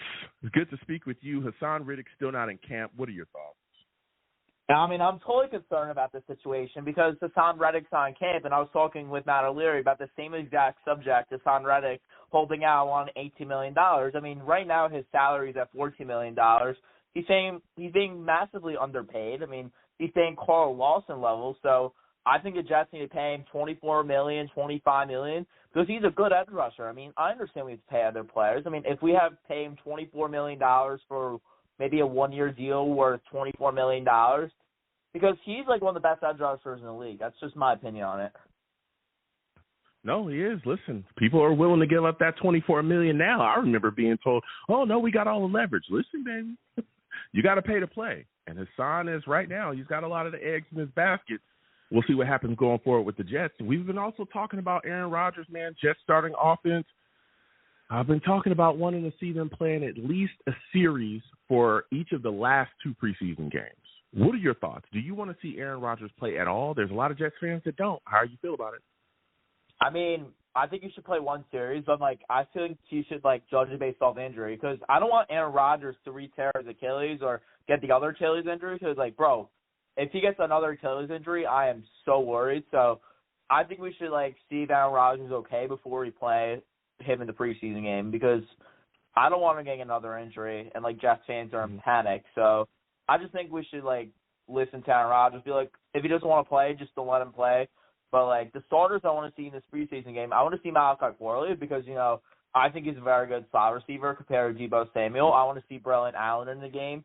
He's a very good running back from Wisconsin. And a defensive player that I really want to see is Quantez Stickers because he's been impressing a lot of people already. I was at Jets training camp, and, there have been a lot of reports that Quantez Stickers have been really, impressive. And he could be, a starting corner in the future. Those are great takes, Max. My last question before I let you go, Tittman, he's having some snap issues, right? We've seen snaps go over Aaron Rodgers' head. He's kind of cleaned things up. At practice today wasn't an issue. Are you worried about that leaking into the season? I mean, if it happens in preseason, I'll be totally concerned about it because it's a problem. Because if he gets over, it could be like a Peyton Manning situation in the Super Bowl. But I mean, if it's only a training camp problem, I wouldn't be concerned. But if it happens, like say in the regular season or like in a crucial moment, then yes, I would be totally concerned. Okay. Listen, Max, this is a phenomenal call from you. Next time I have a show, I want to hear from you. We're going to keep on moving again. 515-602-9639. 515-602-9639 is number. Call in. Next caller. We're going to Charles. Charles, we're coming directly to you. Okay, for those of you that do not know Charles, hey, man, this guy is a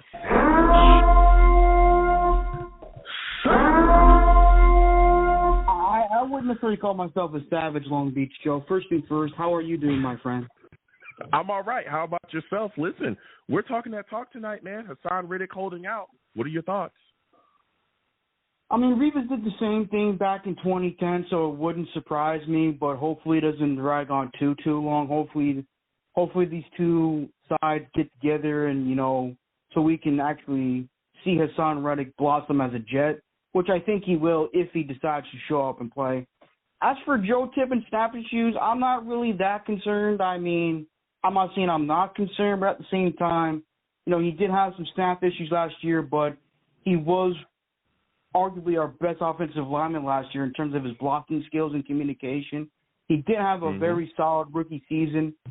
I think he has the still potential to be one of the best centers we've had in the history of our franchise, which I know a lot of us know that we've had a history of very good centers.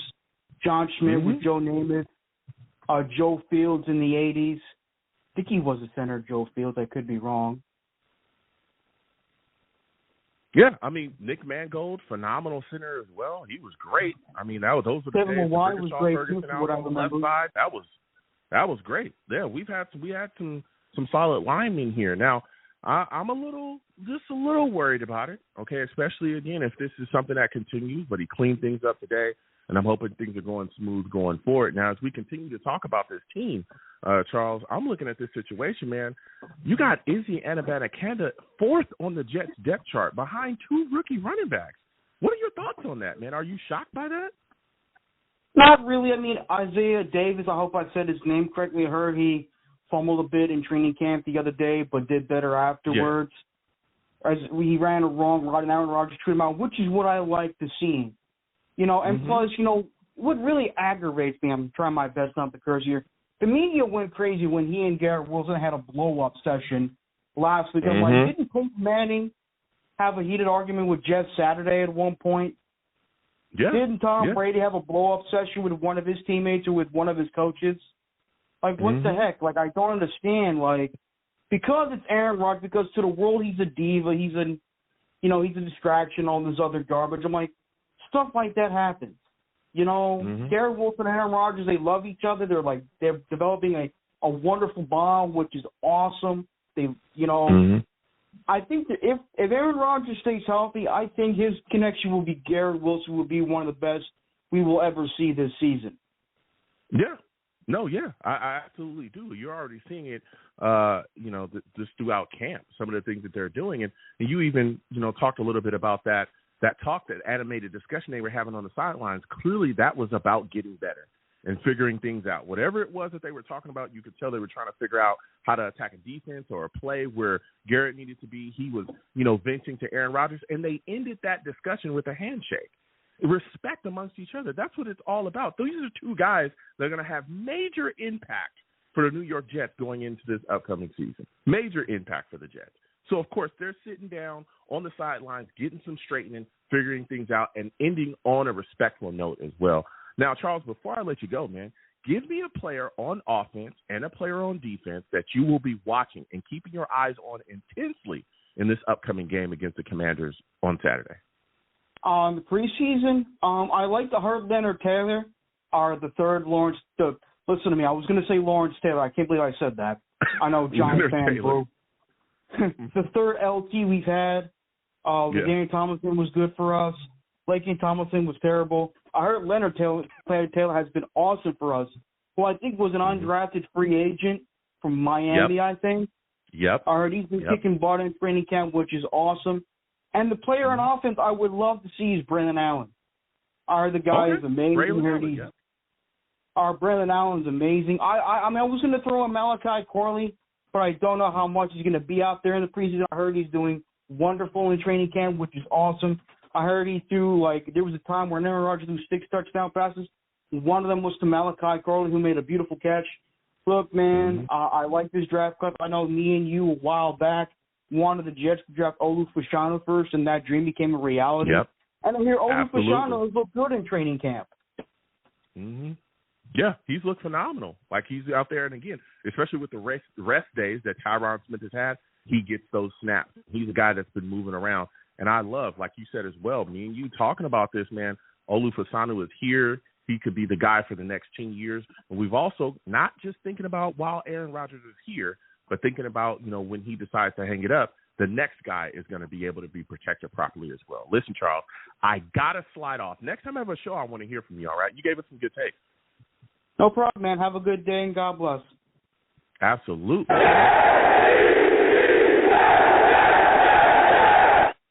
515-602-9639. 515-602-9639 is the number. Call in. Next, I'm going to Steve. Steve, I'm coming to you. Savages, I'll come to you in the chat. Put your thoughts, put your comments. Hold on. All right, but we got to get to Steve, all right? For those of you that do not know Steve, he's a savage.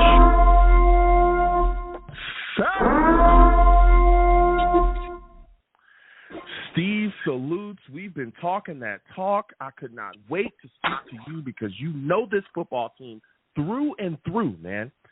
Haason Reddick, still not at camp. What are your thoughts on this? When do you think this holdout will end, man? Hey, Joe. Well, first of all, thank you again for having me on your show tonight. It's always great to talk about this football team.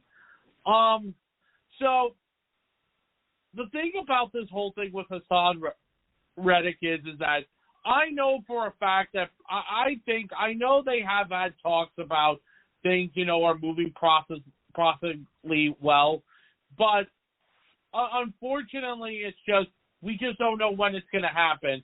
My guess is that maybe after this week that we have with the Commanders, maybe going into next week is when they will finally have it done. I mean, listen, I think no matter what, they will get it done way before the season begins. But the only concern will be is when Haason Reddick does come, when he officially gets the contract he wants, the only concern is would he come in rusty? I don't know, but we'll find out. Yeah, that's a big question right there, and that's why I'm worried because we've seen players hold out for quite a long time, miss a lot of the off-season stuff, voluntary, the mandatory, the mini camps and the training camps, and those guys get signed kind of late, and then we've seen injuries, right? Hamstring injuries are pretty, prevalent. Some of those guys often get hamstring injuries, little knick-knack injuries, because you're not out there with the team, constantly working. I know he's working out on his own and he's doing his thing, but we've seen that, hamper some guys, and I'm worried about that happening with him and the situation, man.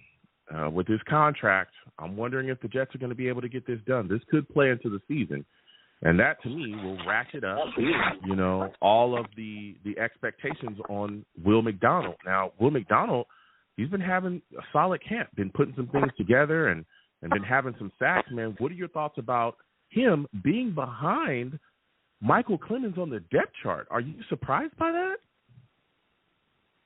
Yeah, a little bit. I mean, listen, one thing is that I have been reading about from Will McDonald, and I actually read some things about it happening today with him. McDonald has been having a pretty good camp this year. I mean, at the beginning he did get off to a slow start, but he has been getting better. And eventually, let's say if Haason Reddick is still out by during the beginning of the year, let's just say, even though I don't think it's going to happen, I would be very shocked if he doesn't have a contract signed before the season begins. But the thing is with the whole situation is, Will McDonald may have to step it up. And I think he could definitely, during his rookie season last year, even when the Jets unfortunately were out of it at the time, he was making some plays as a rookie, and he was showing a lot of promise. I mean, we'll see what he definitely looks like going into year 2. And he is one player I'll be looking forward to watching on Saturday when we play the Commanders. Yeah, I'm looking to see some things out of him, Steve. If Haason Reddick, and like I said, this could play into the season. I saw it with Chris Jones, and he's not blinking in an eye at all. $50K a day, not phased. That 15% of his signing bonus, prorated signing bonus, he clearly isn't phased by that. He clearly is sitting out. He clearly wants another contract. And I know, if you think about it from Haason Reddick's side, this could be the last time he gets that big payday. So he's willing to bet it all. So we'll see what happens going forward. I want to see it get done. I want to see that contract get figured out, but I'm wondering if it does. We'll see what happens, as things continue to play out. Now, as we talk about this team, you talk about preseason. Steve, I'm a guy that wants to see Aaron Rodgers in at least a series for the last 2 games of the preseason, right? Some people are calling me crazy, Steve. What are your thoughts? Listen, Joe, I know you. I understand from where you're coming from. I know you want to see, Aaron Rodgers definitely be ready to go, when the regular season begins. But so here is my thing about it. Do I think he should play in the first game against the Commanders? No, and he probably most likely will definitely not play the first game against the Commanders, and he's not going to probably play the second preseason game when we go to Carolina the following Saturday. Now, the last game is a game that I think he should definitely play in, because the thing is that you want him to get you want Aaron Rodgers to get maybe some reps in. I know that there are some people that are saying that Rodgers shouldn't play because everybody is worried about injuries and all that. And listen, I totally do understand that. But the one thing that should happen is for the preseason is that whoever are going to be our starting 5 offensive linemen to start this season, they got to make sure that they're gelled together. Because, as you made a good point last year, Joe, on the 4th play of the game against Buffalo, when Rodgers went down with the injury, that was when Dwayne Brown missed the blocking assignment on Leonard Floyd. And listen, the tackle that Leonard Floyd made on Aaron Rodgers to this day, everybody else says, it was a dirty hit by Leonard Floyd. No, it wasn't. It was a clean, crisp tackle by Leonard Floyd when he got Rodgers in the backfield. But unfortunately, and like I said before, when Rodgers did tear his Achilles on this play, it was part of the MetLife turf, like I said.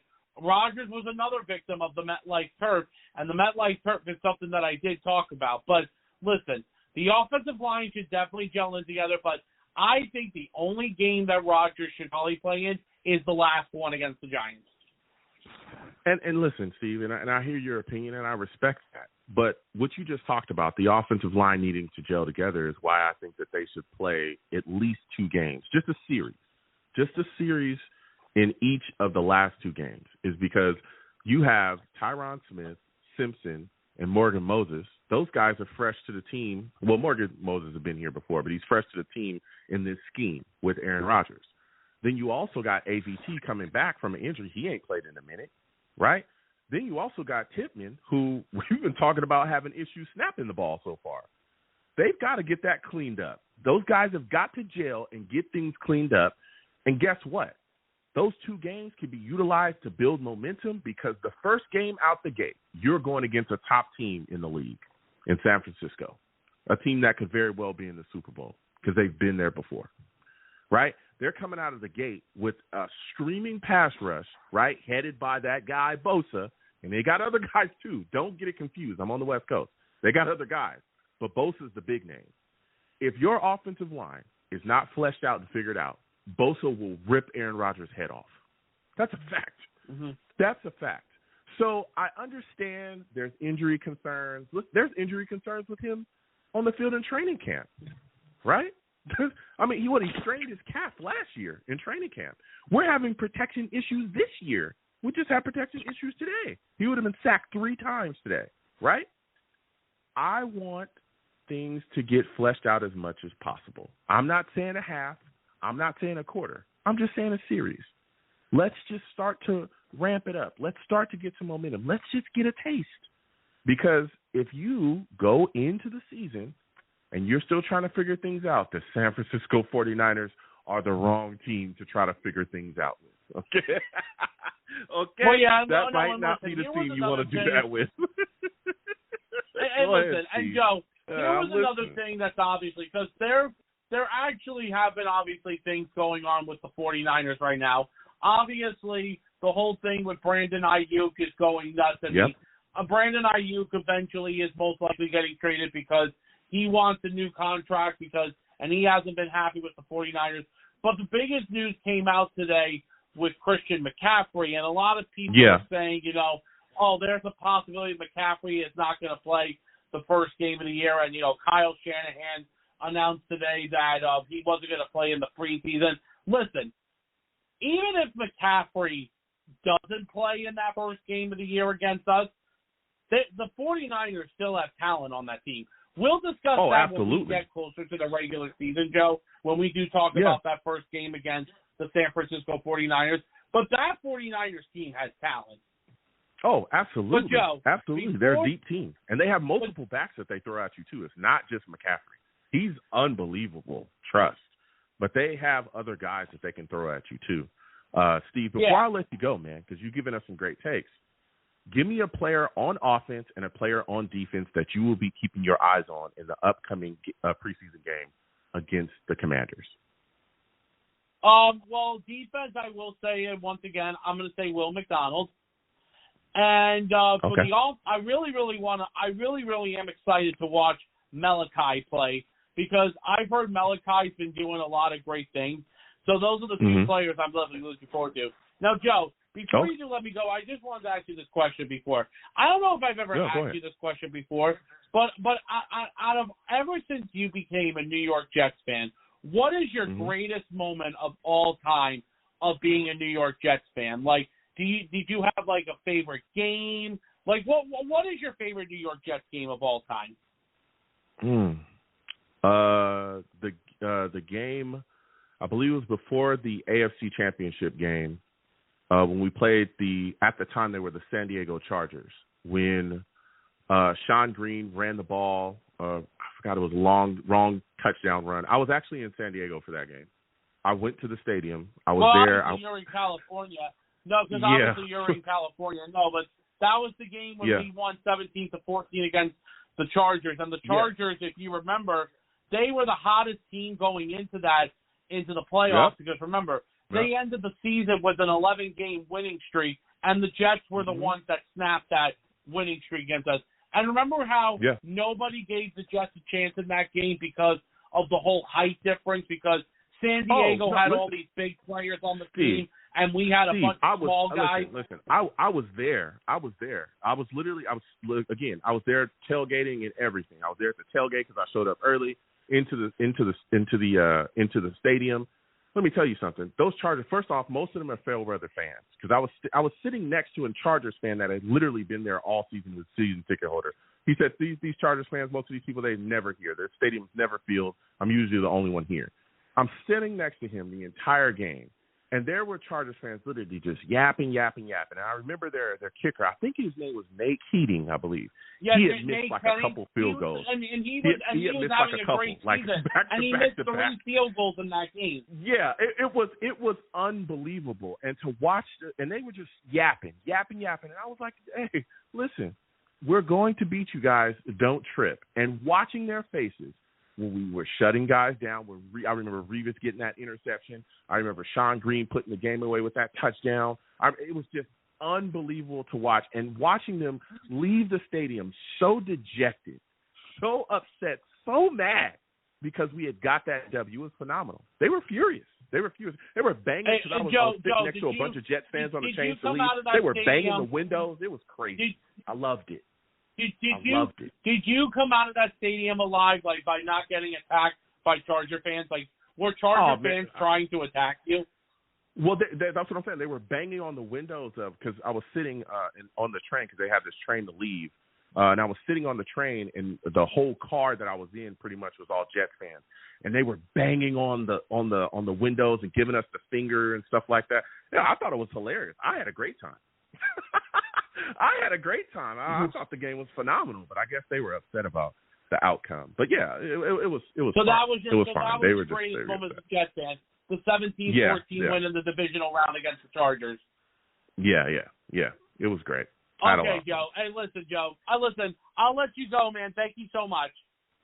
Absolutely. You have a good one, Steve. Listen, Steve's bringing us some tips. We're going to keep getting to these lines again. 515-602-9639. 515-602-9639 is the number. Call in. Listen, man, I had a great time at the game. I wasn't upset. All right? There were so many fair weather Chargers fans. It was insane. They literally had on jerseys that still had creases in them. You could tell they just bought that jersey like the day before. The guy that was standing next to me was like, all these Chargers fans in here are fake. He was a huge Chargers fan. He had season tickets. He was like, these guys are fake. He literally had a jacket. I think he had a Chargers jacket on. He had his jersey underneath. It was old. He was like, look at my jersey. Look at these guys. He was laughing at him. It is what it is. Go Jets. We're going to keep getting to the lines again. 515-602-9639 is the number. Call in. Next! We're going to Rusty. Rusty, we're coming directly to you. We know that Rusty's going to give us some takes, all right? For those of you that do not know Rusty, he's a savage.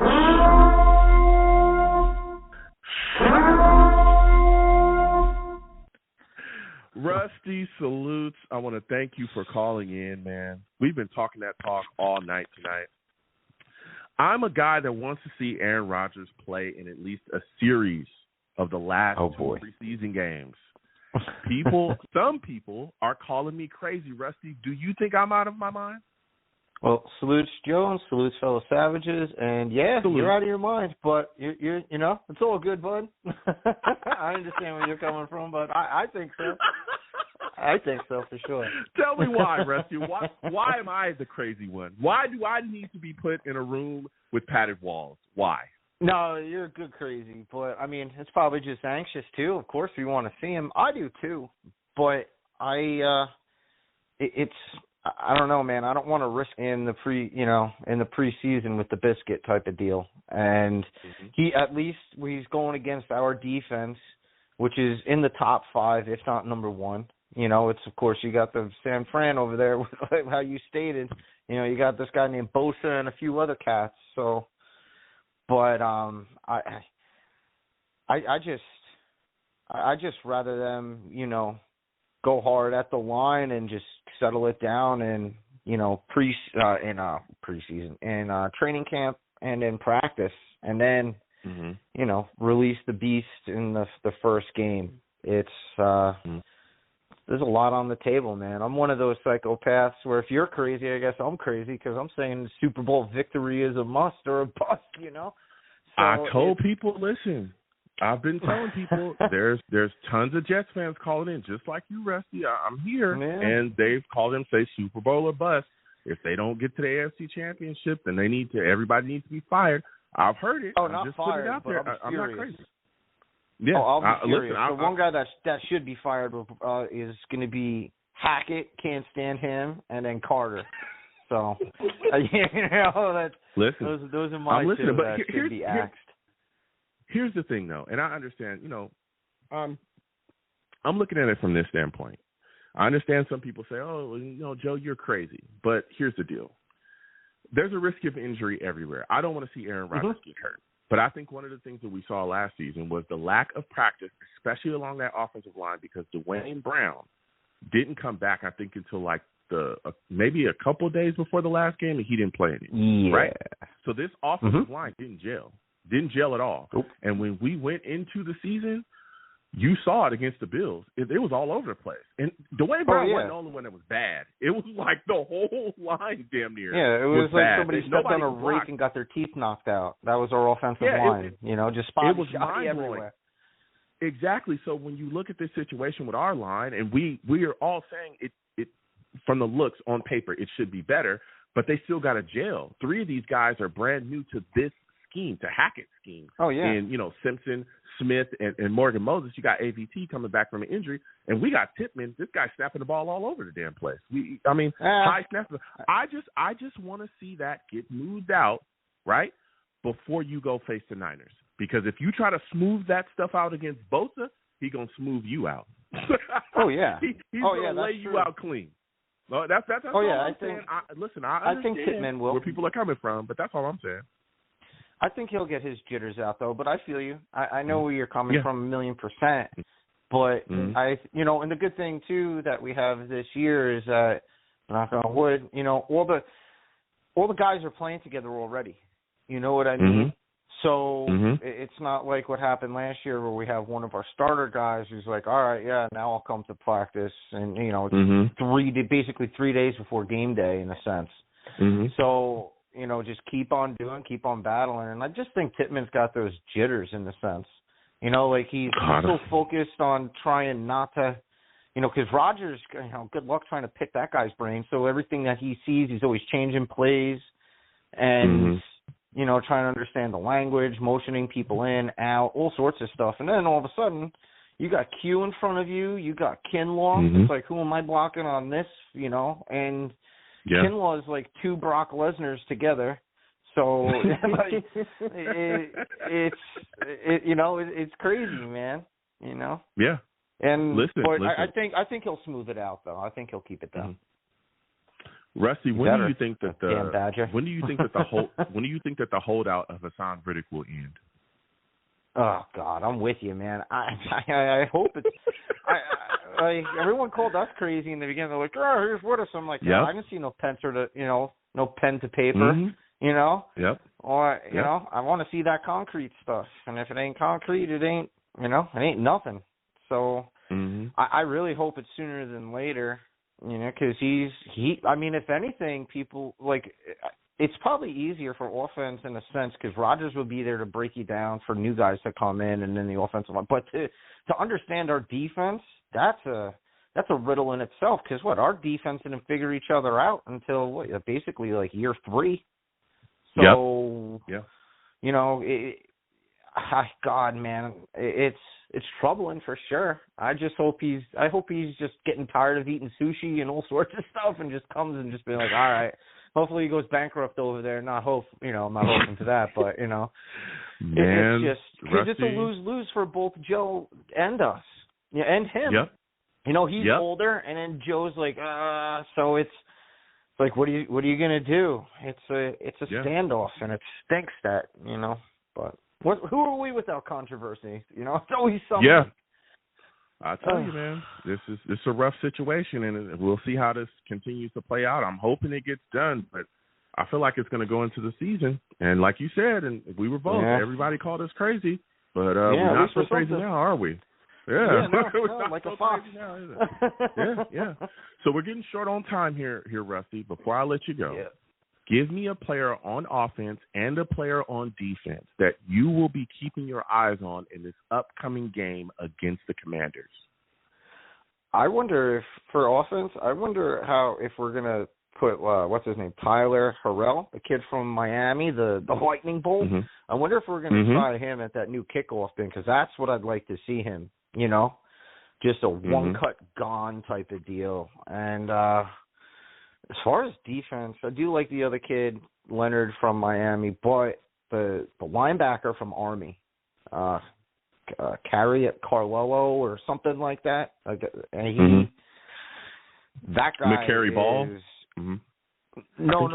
Are you talking about Jimmy Ciarlo? He was UDFA. He's from Army, and dude, that kid is smart too, and he's a good hitter and he's quick. But that's who I'm curious. I like literally almost all of our UDFAs except for that kid from Connecticut, the wide receiver. Yep. But those are my 2 dudes because you're not hearing about them so much, and they're not cut either. So it's like, all right, what's going on? Because in college, of course, Harlow he didn't do much, but you can't deny speed and speed kills. But that kid Sierra. Oh gosh, I butcher his name. Ciarlo or something, whatever his name is. Jimmy Army. Jimmy Ciarlo. Yep.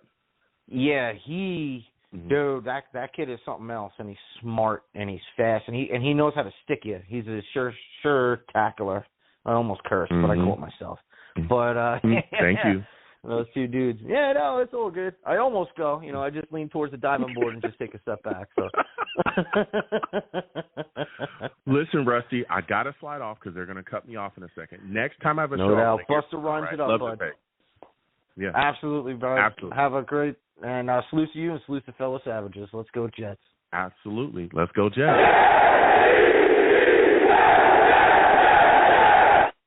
This is a phenomenal show. I want to thank everybody for calling in. Really enjoyed it. We're going to shut it down in a second. The player that I'm going to be keeping my eyes on, I think the most in this upcoming game, I don't know how many of the starters are going to play, but I'm definitely keeping my eyes on Braylon Allen. I'm sure she's probably going to play. I'm going Braylon Allen, probably Malachi Corley as well, but I don't know if Malachi is going to play.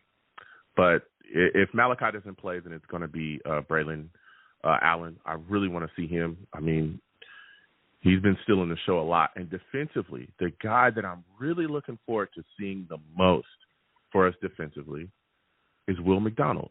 I think Will McDonald is going to play in the first preseason game. And if he doesn't, then it's Leonard Taylor. Okay? It's Leonard Taylor. All right? So those are my guys. Okay? So we're getting short on time before Blog Talk starts hating. Okay? Listen. I'm the man of the people. I'm here for the people. Let me shamelessly promote my Facebook page. Everyone go on Facebook, search The Long Beach Joe Show. Like that page. My content's up there. Go ahead and give it a listen. Message me. I'll message you right back. I love going back and forth with you folks about this football team. Also, leave me some feedback. I love hearing about what you folks think I do here on The Long Beach Joe Show. I'm also on Twitter as well. Going over to Twitter, type in @The Long Beach Joe, @The Long Beach Joe on Twitter. Okay, follow me. I'll follow you right back. You want to troll me? No issues. I'm the troll that lives under the bridge, and I will have my Vera Tucker jersey on at all times. At all times, okay? We'll see how long, we'll see how much they let the starting offense play these upcoming games, all right? But I'd like to see them out there for a little bit because I want Vera Tucker to get into that mode, okay, before the Niners. But he's going to dominate anyway this season. You know what we do. Fight on, okay? That's what we do at SC, okay? That's what we do at UFC. We fight on, okay? So we'll be down there trolling. I'm also on YouTube as well. Going over to YouTube, all right, type in Long Beach Joe Jets, Long Beach Joe Jets on YouTube. Subscribe, hit that notification bell. So when I post content, see, here comes the hate. When I post content, you folks will be in the know.